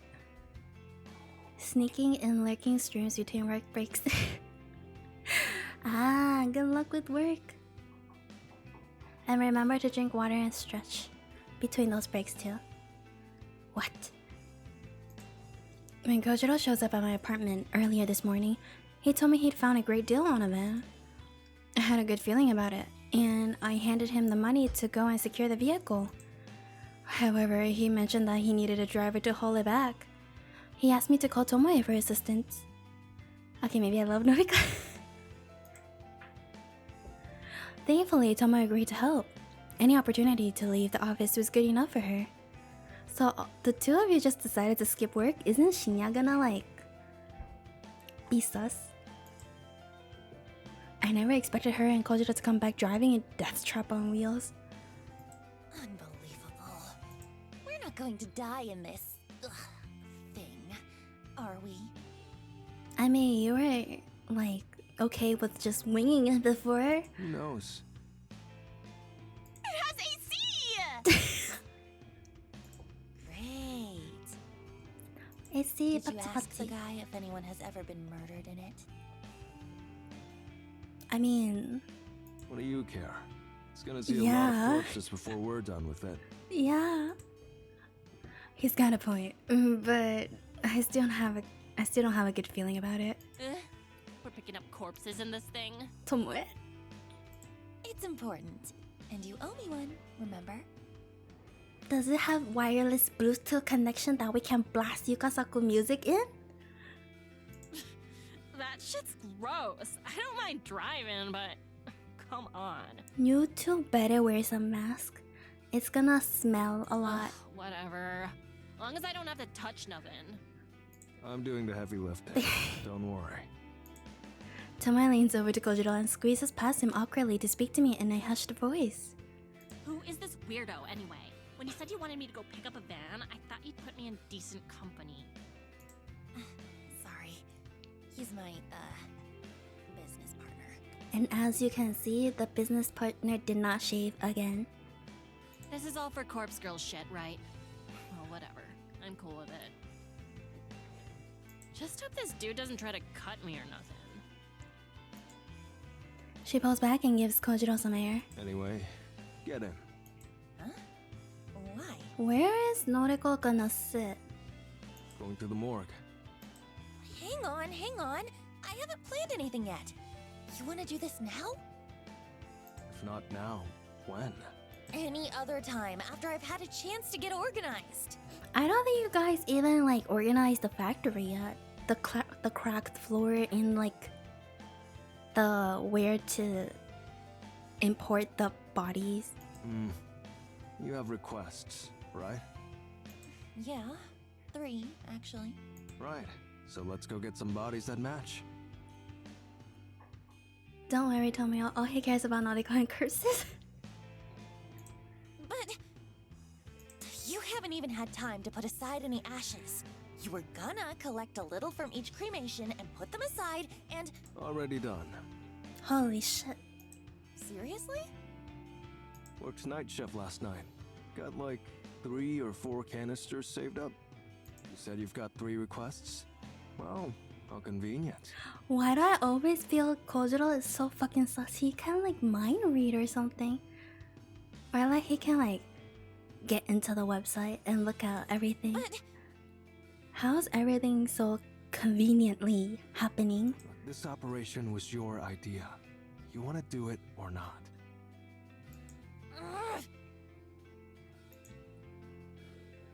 I'm just not ready.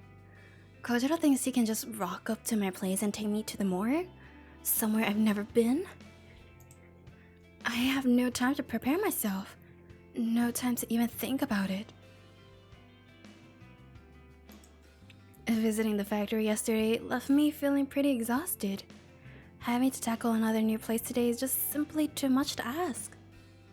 I told you I'd guide you through the process, right? Like you mind reading the D&D session? I mean... Those... Maybe me and Kojiro thinks like... There's nothing to worry about. You don't understand. I've never been to the morgue before. Tomoe shoots me a quizzical look from behind Kojiro. You nervous? I think I understand. For me, it's the most relaxing place on Earth. My little sanctuary. Really? Sure. No one to talk to me, no one to bother me, unless you count the dead, of course. You were speaking to the dead? I suppose that's true. And you won't be alone. You've got me and this chick. It's Tomoe. Thank you very much. Right. Sauce. I take a deep breath and brace myself for the next thing I'm about to say. Okay, let's go. Kojiro's right. Everything will be okay. I need to get used to going to the morgue. It's a new place, but it's going to be an essential place. Don't you blush? I'm not blushing. Who's this? I don't know. 42. Wait, he was 42? Was it 42 or 32? I don't remember.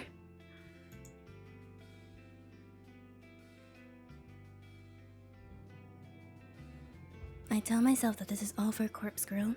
For me. For us. Kojiro pulls the man's sliding door open and I take a careful step inside.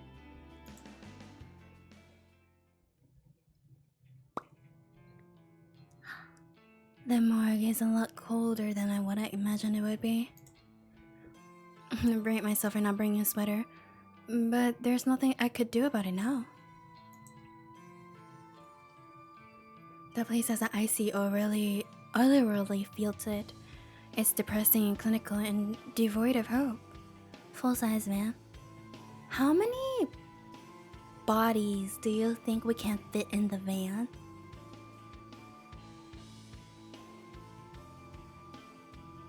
The place has an icy... Oh wait, I read that. And then there's this stench. It's not as overwhelming as a theater maybe, but it lingers and claws at my senses. It clings inside my nostril and mouth and the very interior of my skull. It's very easy to understand why Kojiro's clothes always smell like this place. Once the odor gets a grip on you, it doesn't let go. 3 to 5? Maybe they should have bought like those... What do you call those? That you put on your car window? That makes it like black outside? So nobody can see inside? Maybe they can stack a few corpses in bags. Sorry, my English is not my main language. What the hell is sauce? I think he means sorry.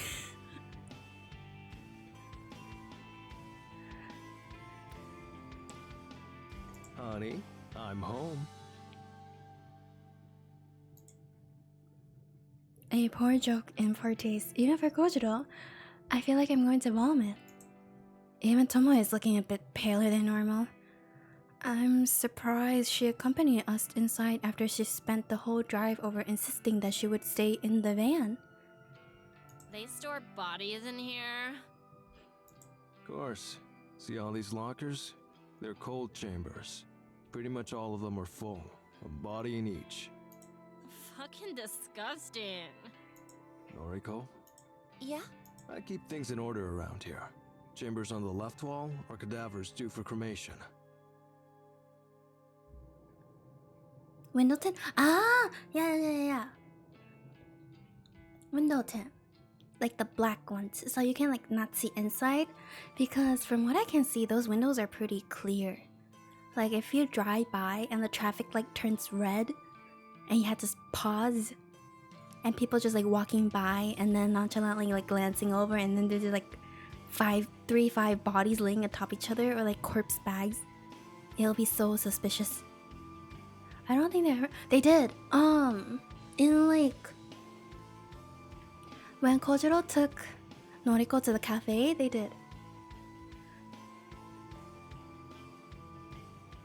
What about it? Oh, we were talking about like the car windows. Like, do you have like those like thing you can pull down, or you can like stick those like window tints or something on there so that you can't see inside the car? And what about the lockers on the right wall? No touchy. I'll go check. Okay. They're new arrivals or they're being collected for some reason or other. Autopsy, funeral, etc. I only remember Noriko was like 2021-ish. Something like that. Got it. So, we can only make use of the cadavers in the lockers on the left wall. That's a bingo.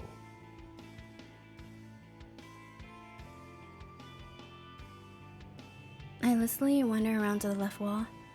There must be dozens of cold chambers here, all lined up in neat rows.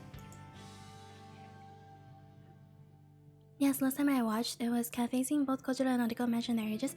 Yeah. Kojiro was kind of confirming, like, if Noriko was, like, adult. 34? Ah, I was close. Large automobiles always come for standard privacy glasses that cannot be optional with the exception of peak panels for rear. But like I don't think their van was like big one. It was like a medium-sized one. Would they have it? But yeah, so like 14-year gap. Technically, kinda work, kinda. Some doors are slightly ajar and peeking inside reveals that they're empty, but the vast majority are still tight. The occupants within sleeping soundly.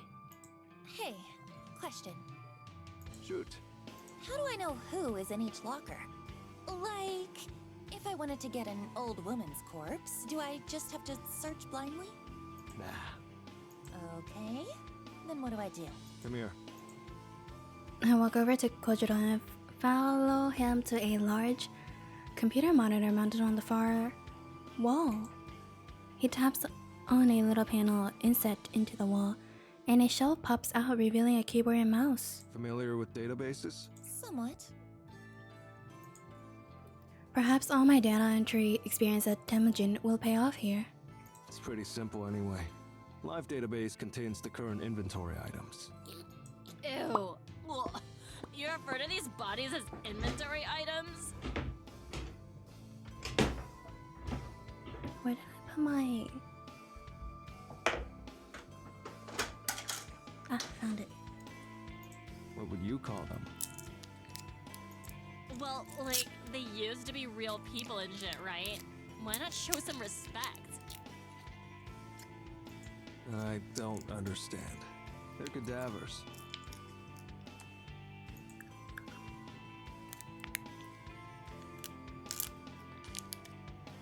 I put a trembling hand on Tomoya's shoulder. I want to comfort her, but the act of doing so is still alien to me. I stand corrected. But he would... 42 isn't like a bad guess. Don't worry about him, Tomoe. He can be a bit insensitive. If he shaved, he would definitely look younger. He's a freak.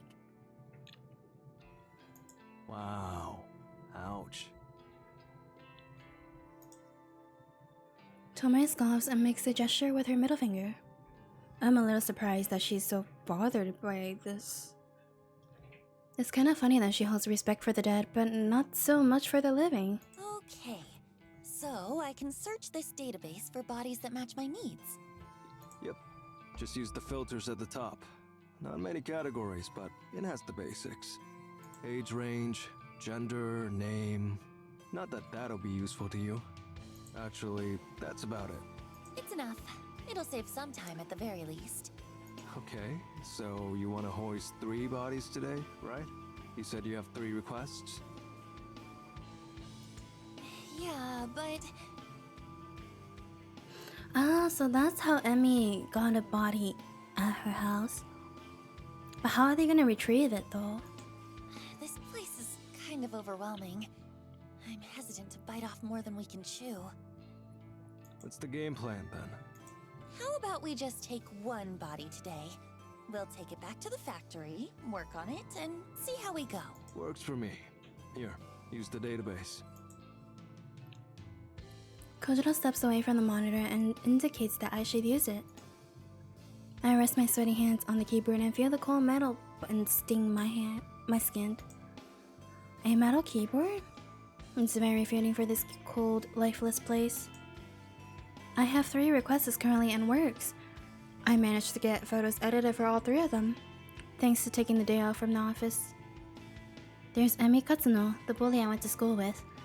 Then there's the pink hair girl and the woman that looked tired and worn out. I should try and find a cadaver that matches the appearance of one of those victims. I use the database filter to search for a female, and then I narrow down the age range to young adult. There are lots of hits. Just how many people are entombed here anyway? I skim through the list of results. Since their names are meaningless to me, they might as well all be identical.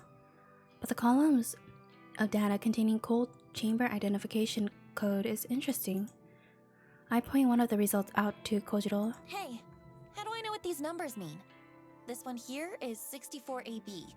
This one is number 31AA. Ah, okay. Letters correspond to location. First letter refers to left wall or right wall. Second letter refers to top row or bottom row. Give me an example. Okay, this one? Number 64AB. The A means it's on the left wall and the B means it's on the bottom row. Left wall. That's the side I can choose from, right? The body's due for cremation? Yep. So I could grab number 64AB if I wanted. Up to you. But this one here, let's see, number 98BA.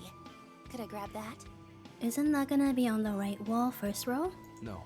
The first letter is B, so that's on the right wall. No go. Not scheduled for cremation. I think I get it. Thanks. I make a mental list of cold chambers on the left wall that fits my need. I'm going to start cracking open some of these sarcophagi. Haha. That's a new one. Mad. I hope my nervousness isn't showing. I almost can't believe that I'm about to examine corpse in the flesh. Please don't get turned on. Corpse Girl will be proud of me right now. As I walk over to the left wall of cold chambers, I catch a glimpse of Tomoe. She's standing by the exit, swiping on her phone as she taps her foot.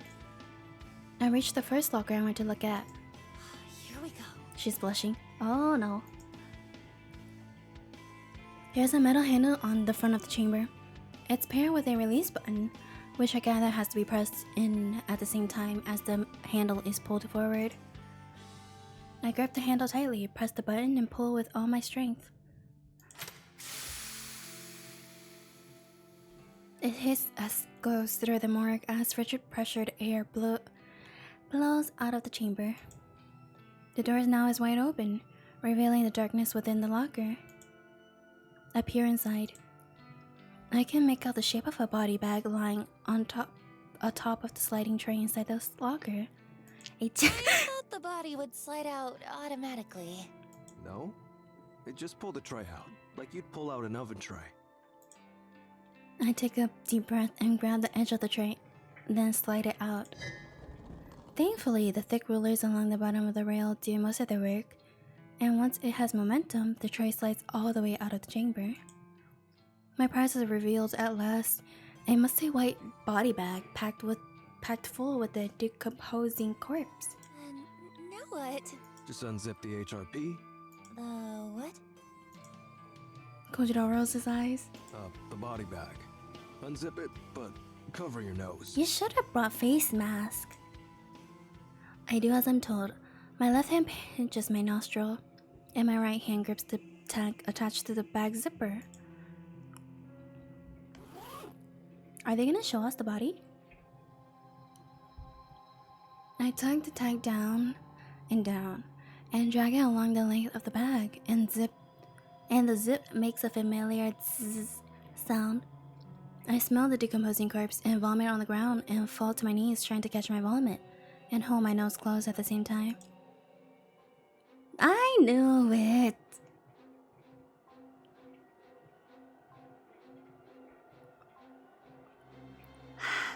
This girl. Tears well in my eyes, and I can't help but cry as the stench strikes me across the face again and again. And the river of bill and sick pouring down my clothes feel like a searing hot kettle prod against my skin. The sight of the corpse in the bag flickers in my vision and sears itself into my retinas, and I can't get it out of my head. Even when I close my eyes, I can't get it out of my head, and I can't not see it anymore, and I can't help but think of my own reflection and how much I resemble Nautical and Corpse Girl and the corpse in the bag all mixed together in some completely fucked up hybrid of decaying flesh and bones. It's the first time she handles corpse. Technically, yes. She saw them at the train station before, but she wasn't able to get in close contact with them. Damn, that's quick. If she's your waifu, she'd probably be aroused more by a corpse than with you on the bed. I think Kojiro would turn around and Aoi grabs my shoulder to drag me away from the body, but Aoi isn't here anyway, and the hands feel so strong and warm and not brittle and lifeless like mine, and not slender and perfect like Aoi's. But I get dragged away regardless, and my eyes are watering and the fluorescent lights on the ceiling are magnified by my tears, and I want to tear my eyes out and get the sight of the corpse out of my mind. I've seen so many corpses over the last year. I've seen countless photos of bodies dismembered, asphyxiated, and electrocuted, and shot, and mimed and drowned, and yet the decaying corpse in the body bag, or the HRP, as Kojiro called it, is worse than any of them.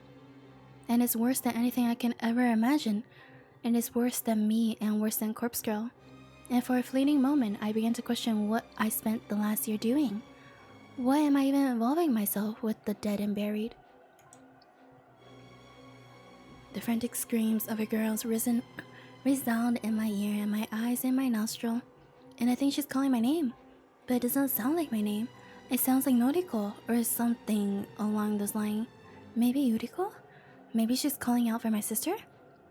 But my sister isn't here, and Noriko isn't here, and I'm the only one here, lying on my side on the cold tile floor, and covered in warm vomit and hot tears, and I feel the body lying next to me and smiling and offering me a cup of coffee from that lovely French cafe I went to one time.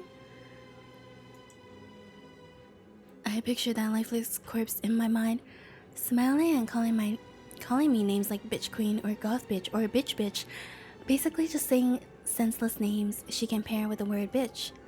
That word I hate so much. That Yuriko used to always call me. That mother used to always call me. That word carries so much hate and contempt and yet rolls off the tongue so easily.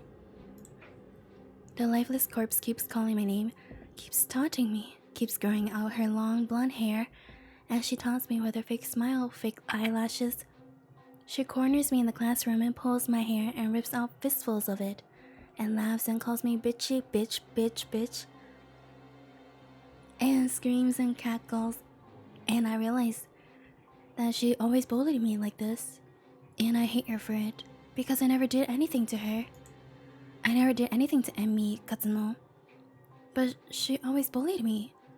But she never bullied Aoi because no one was allowed to bully Aoi, because the teacher all said so. They all said she's been through too much already, but it's okay to bully Noriko or me or Noriko. That's fine, they all said. So Emi liked to bully me and call me the bitching bitch, and she liked to pull my hair out. But that's fine, because hair grows back eventually, and it meant that she didn't bully Aoi. In a way, I was protecting Aoi, and that's all that ever really mattered. And the corpse in my mind isn't Emi, but it might as well be. It might as well be her, and maybe I can make her. Maybe the corpse can become Emi Katsuno. And if I can send her the photograph of the corpse, then she might kill herself. She might kill her. Fuck.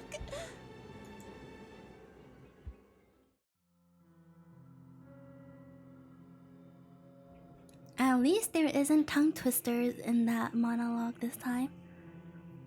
My neck cracks slowly as I sit up straight. I blink a few times to clear the tears out of my eyes, and the worried face of Kojiro and Tomoe appears in my vision. Yo, you okay? English? What the fuck, Noriko? I spit the remnants of vomit out of my mouth.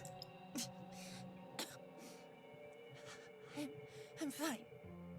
So she was high, she was vomiting, crying, and kinda like collapsed on top of her own vomit and getting flashbacks.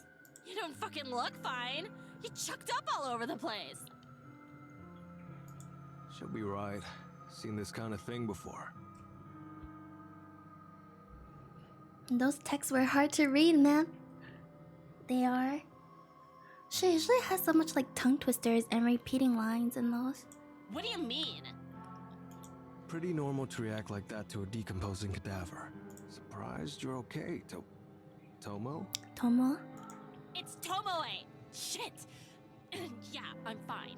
I don't like him, but I've seen corpses before. Well, I thought Noriko had too. She had. She even seen fresh ones. Just pictures, I guess. You saw them last time though. I'm not forgetting the carnage I witnessed at the train station. Thanks to Kotomida. Somehow, seeing a stiff cadaver in a body bag was so much more overwhelming. Right. Are you really Corpse Girl? Apparently. Come on, let's get you up. Tomoe grabs me in a short bear hug and lifts me to my feet. Sorry about the vomit. Now you have to clean it. It's fine. It's fucked up, but it's fine. Call it a day? I put my weight on my unsteady feet and step away from Tomoe. No. There's something I need to do. I stare straight at the corpse in the body bag. Her face is still exposed, lifeless, expressionless. Her hair is long, blonde. I imagine her with a bit of makeup, some blush, some lipstick, some fake eyelashes. Whoever this was, she's exactly what I need for my next victim. That worked out well. Except for the vomiting part. Can we get her into the van? Okay, I'll grab a trolley. Tomoe, give me a hand. Ugh, if I have to.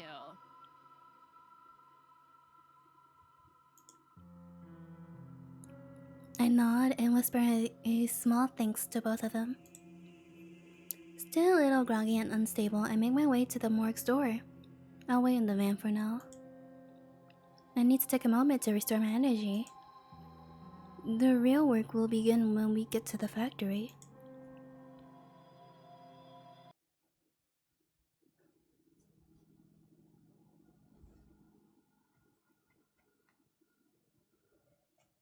that went smoothly. We arrived at the factory after a brief pit stop at my apartment to collect my makeup kit. Kojiro met— Ow! Arigato, aliens. Thank you for becoming a Hanami. Kojiro managed to fix the lock on the front entrance, meaning we Gato didn't have to try and aliens is now shimmy a following. cadaver through the side window. He even found a proper key for the place on one of the rusted workbenches. Tomoe helped to drag a workbench to the center of the factory floor. We hoist the cadaver on top of it. Kojiro erupted from the HRP, which she explained simply meant human remains pouch. Staring down at the body before me, I now began to wonder why I freaked out so much at the morgue. It's just a body. A lifeless thing that was once somebody, but now has no meaning in its existence. It's kind of gross, but it's not really that bad. Ugh. I'm glad you've come around, but I still don't want nothing to do with it. Right, so we're here. We got your body. What now?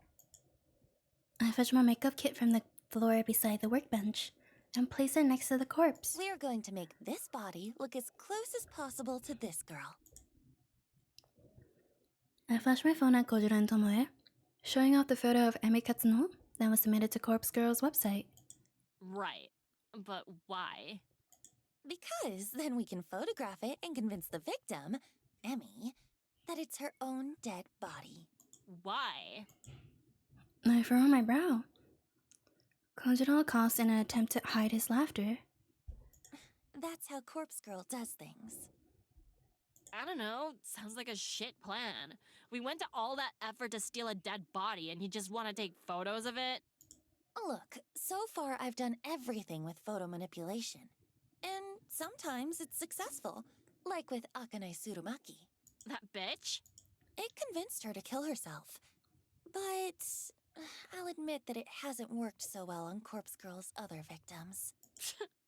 So you think repeating the same thing that don't work over and over again will eventually work? She's got a point, Noriko. Corpse Girl doesn't have the best track record. Maybe something has to change. But what? This is the way I've always done things, and... I hang my head in defeat. I don't know what to do. I spent all morning crafting fake photos of my 3 victims. But for what purpose? They're not going to convince anyone to kill themselves. And now I'm standing here in a factory, looking at a corpse that I want to decorate as Emi Katsuno, just so I can take photographs of it. And there's no point in doing so. I already crafted the photo of Emi's death. So why am I here? What the hell am I doing? You two are right. I can't keep going on like this. Asking the right questions, I've already crafted a photo of this victim's death. So I really don't know why I let it get so far. I guess I didn't truly think we'd pull this off. I kind of just went along with Kojiro's suggestion to go to the morgue. Hey, don't pin it on me. This is your scheme. The weirdo is right. This is on you, Noriko. They're right. They're both spot on. I don't know what I'm doing. I'm just wasting my time. Their time. I'm wasting Corpse Girl's time. Here, give me your phone.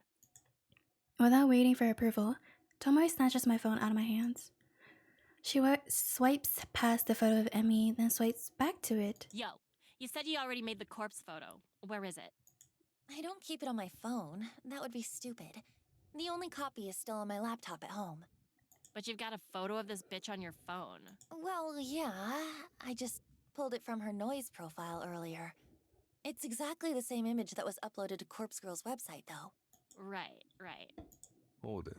How did you know the Vic's name? Corpse Girl doesn't ask for a name. Oh, this girl... I actually went to school with her. It's a coincidence, I assure you. I can't help stop thinking that my red this thingy kind of makes me look like a jellyfish.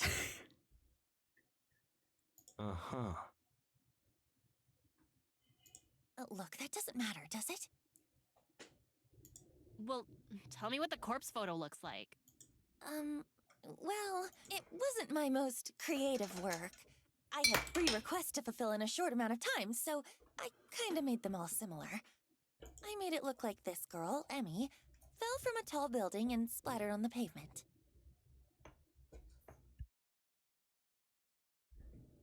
Fucking lame.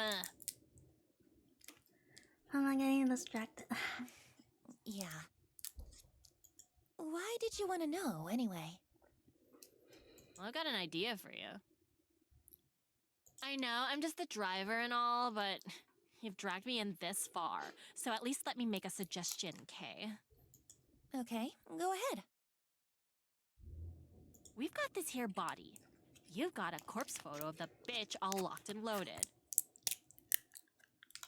Let's kick it up a notch. Take your time to apply makeup. Make the body really look like the victim. I might trust Tomoe's makeup skills more than Noriko's. Send her the corpse photo first, and then we'll deliver this body to the bitch. Deliver the body? We rock a battered joint, leave the dead body on her doorstep, and then we fucking get out of there. What are you gonna do with the fucking body later, though? Jellyfish Saku. No! Can you imagine how fucking scary it would be to come face to face with your own corpse? Think about it from her perspective. She gets a photo of her own dead body, right? Then, like, hours later, just as she's trying to get it out of her mind, her own corpse shows up at her house. Tomoe is actually really smart and creative. She'll fucking snap, I guarantee it. Hell, I probably would too, and I know what's going on.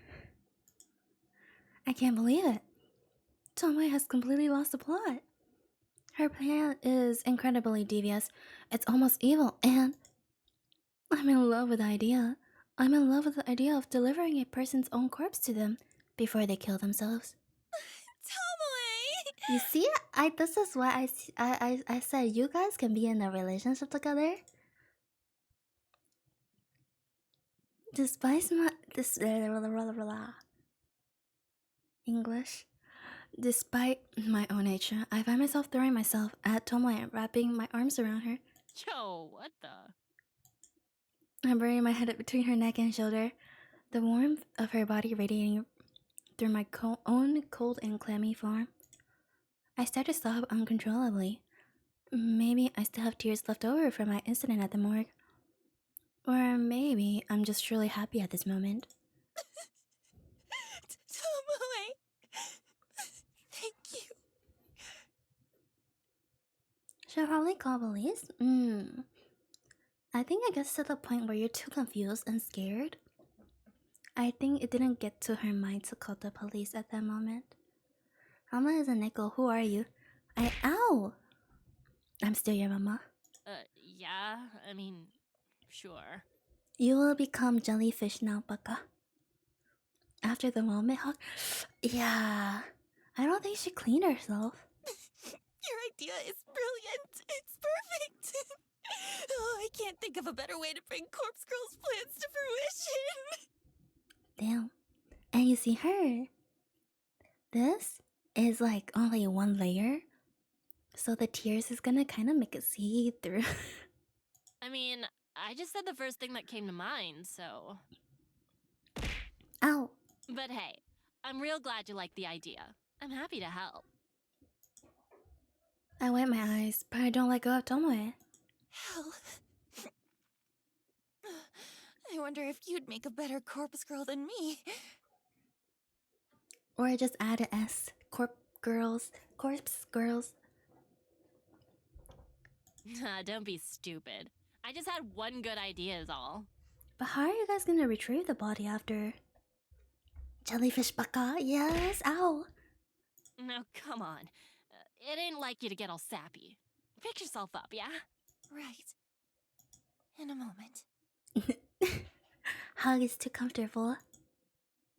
I nuzzle my cheek further into Tomoe's neck and feel her skin prickle underneath my breath. Ow! She tenses up a little bit, but doesn't push me away. You're so warm. ちょっと。ちょっと。 Jeez. Come on now, we've got work to do. Ow! Okay.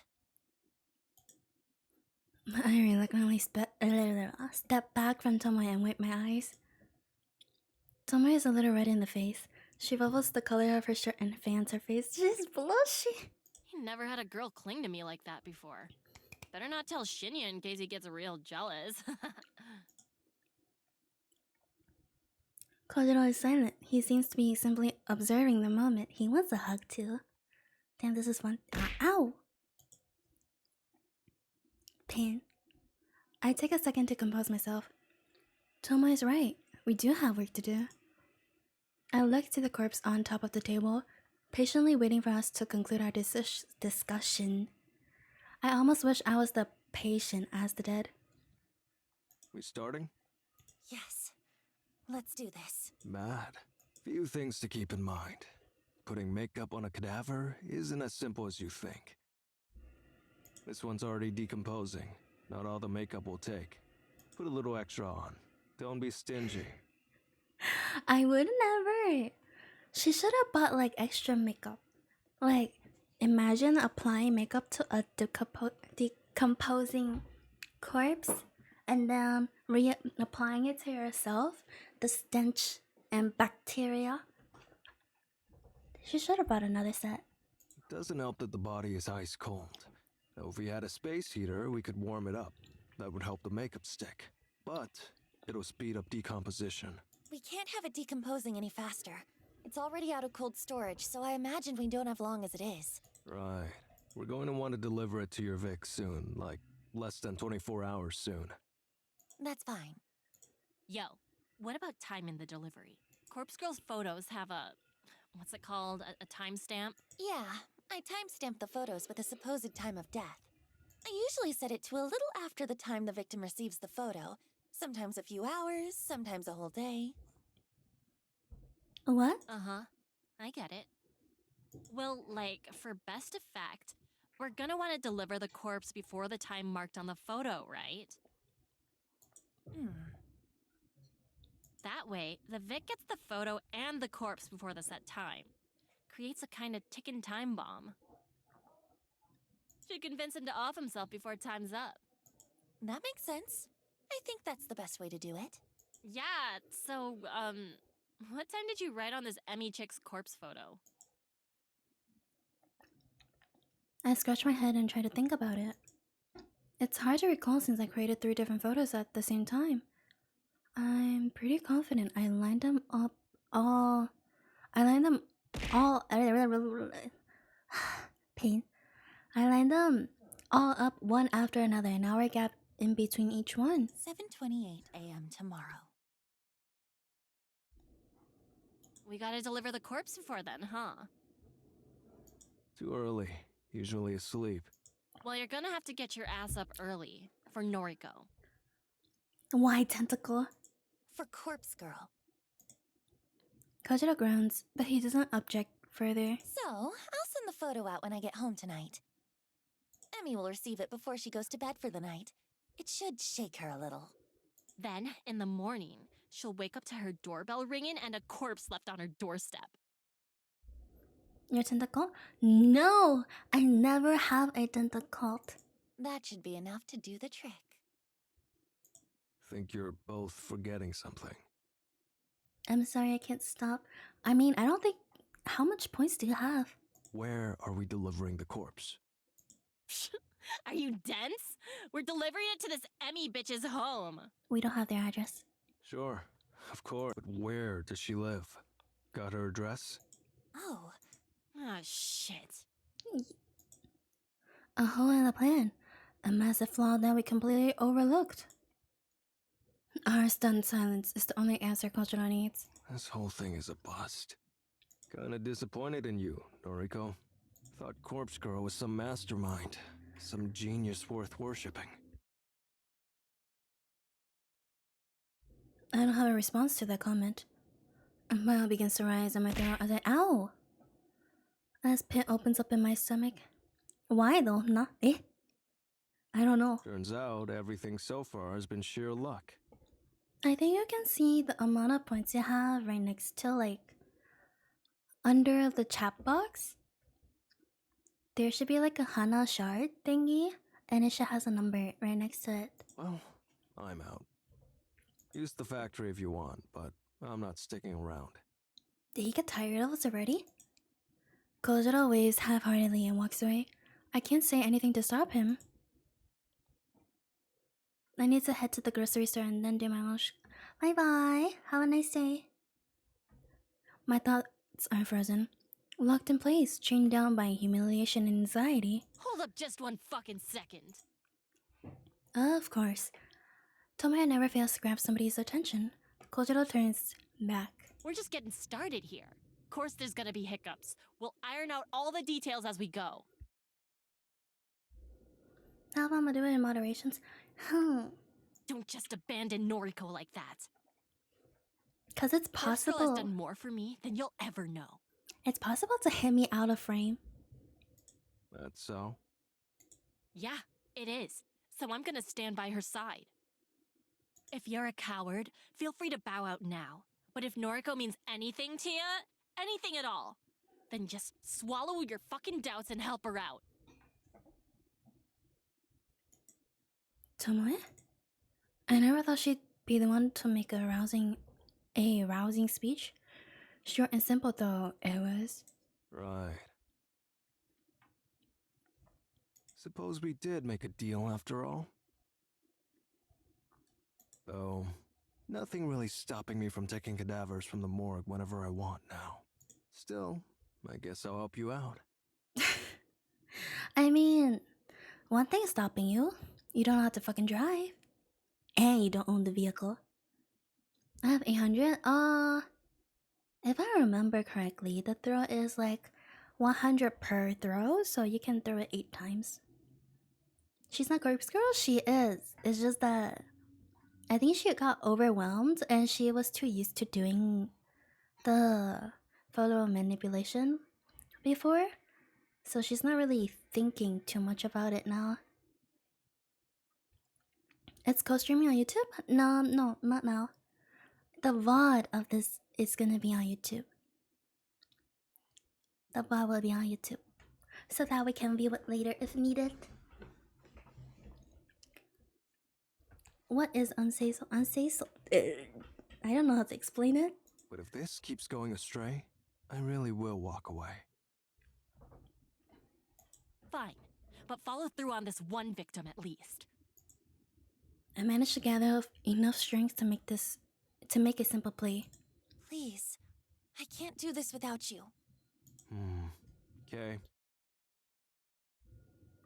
Find Emi's address. If Tomoe drives, I'll handle moving the corpse in the morning. Pure and simple. Pure and a little bit, maybe a lot of bit lewd. Okay, I'll work it out. Thank you, Kojiro. Just maybe even unfiltered. That maybe that's the word I'm looking for. Unhinged, yes. Kojiro waves once again, and takes his leave. The heavy steel door at the front of the factory slams shut behind him. Phew. Okay, got any ideas? Maybe one. Can you call Shinya?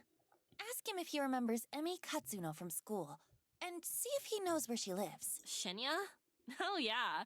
He said once that you went to school together. Guess he might know Emi too, huh? My thoughts exactly. I'm going to make a call as well.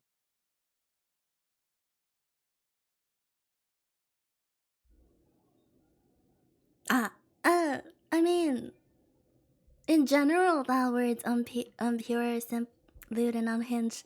But in this channel, we're just cursing. So it's basically a redeemed for me to say, fuck you. But yeah. Cause we're not as unhinged. We're not as unhinged. We might be unfiltered sometimes, but we're more Cecil. I quickly make a call to Aoi. As the phone is ringing, I look up at the skylight above. The sun has nearly disappeared from the sky, and we're running out of light. Baka, fuck you. If there was electricity connected here, we wouldn't have a problem. But if it gets much darker than this, we're going to have to struggle to apply makeup to the cadaver. Noriko? Hey, me again. Feels like we just spoke this morning, hey? It was this morning. Yeah.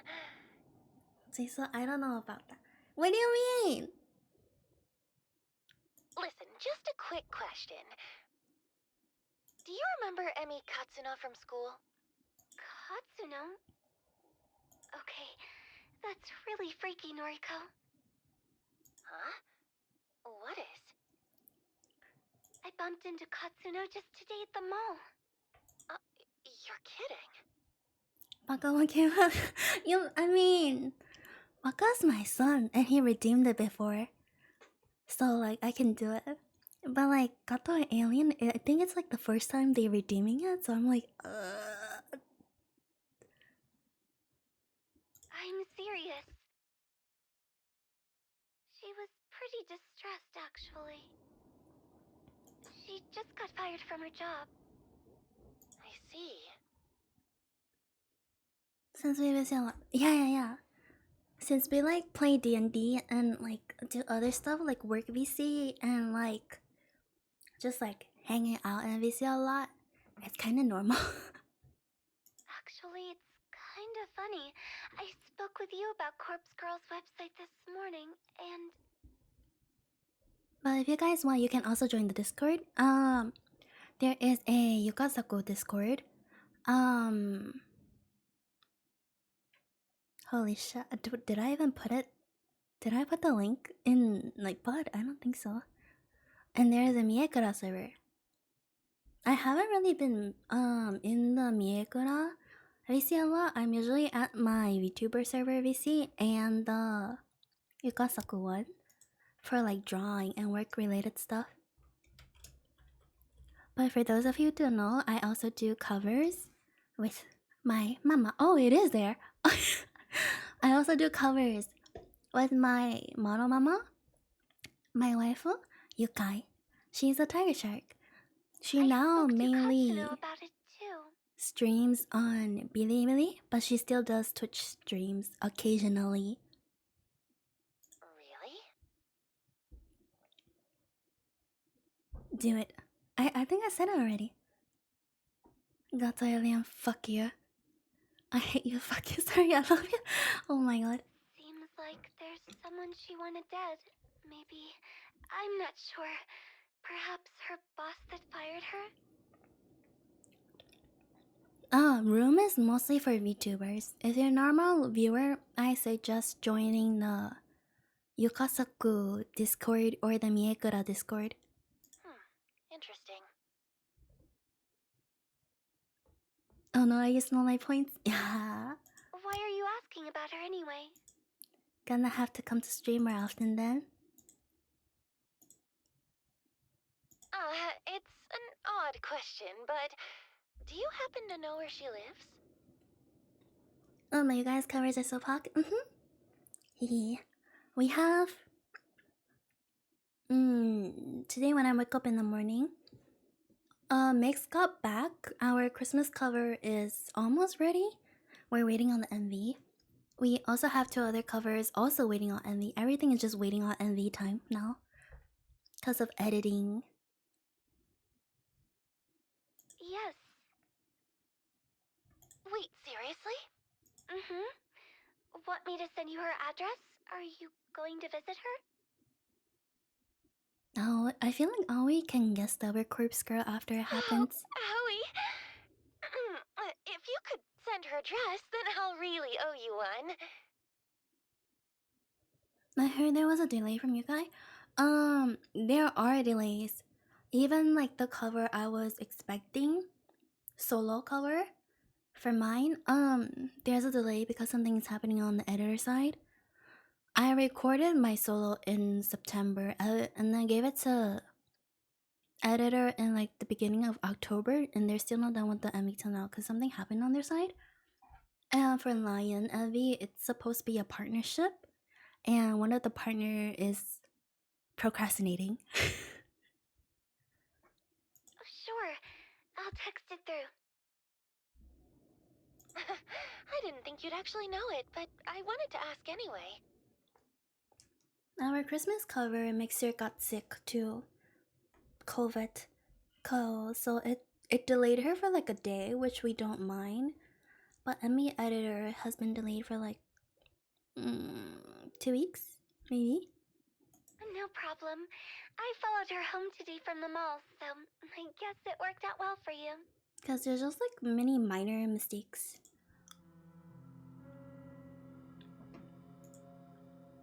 Aoi followed Emmy home from the mall? Like she stalked her? What did you say? Oh, I followed Emmy home today. We have a stalker?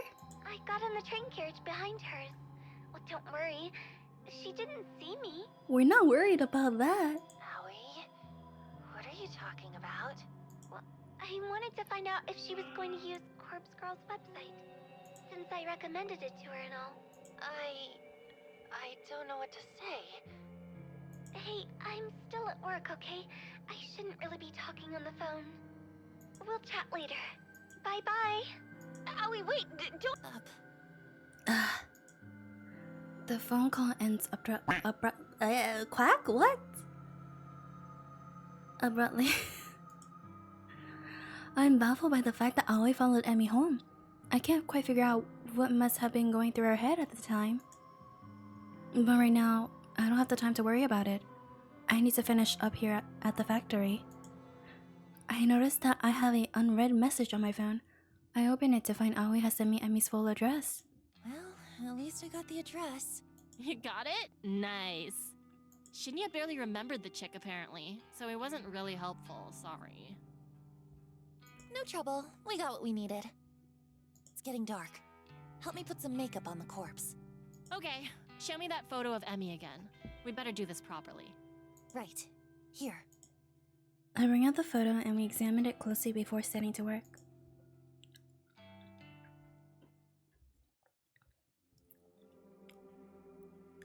Okay, we're gonna end here today because I need to go eat now. Let me save. Return. And then let me see who can I send you guys to. Who's live?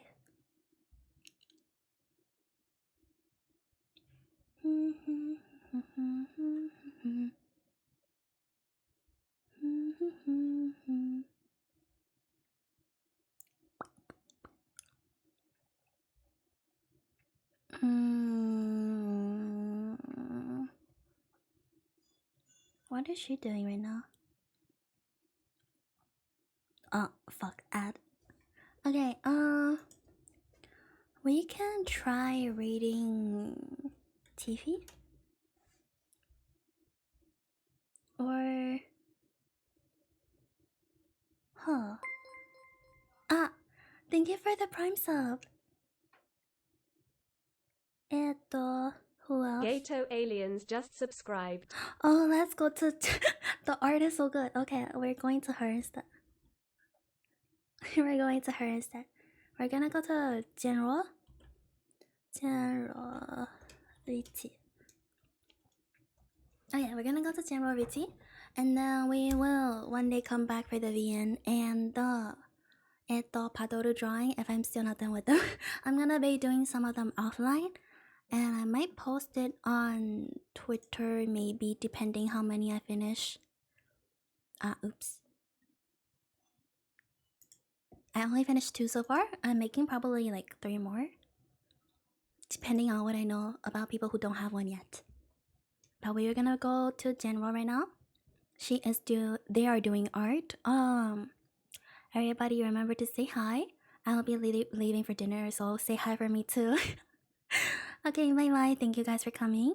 シャツまたね。Have a nice day, nice night if you're going to sleep. おやすみ。バイバイ。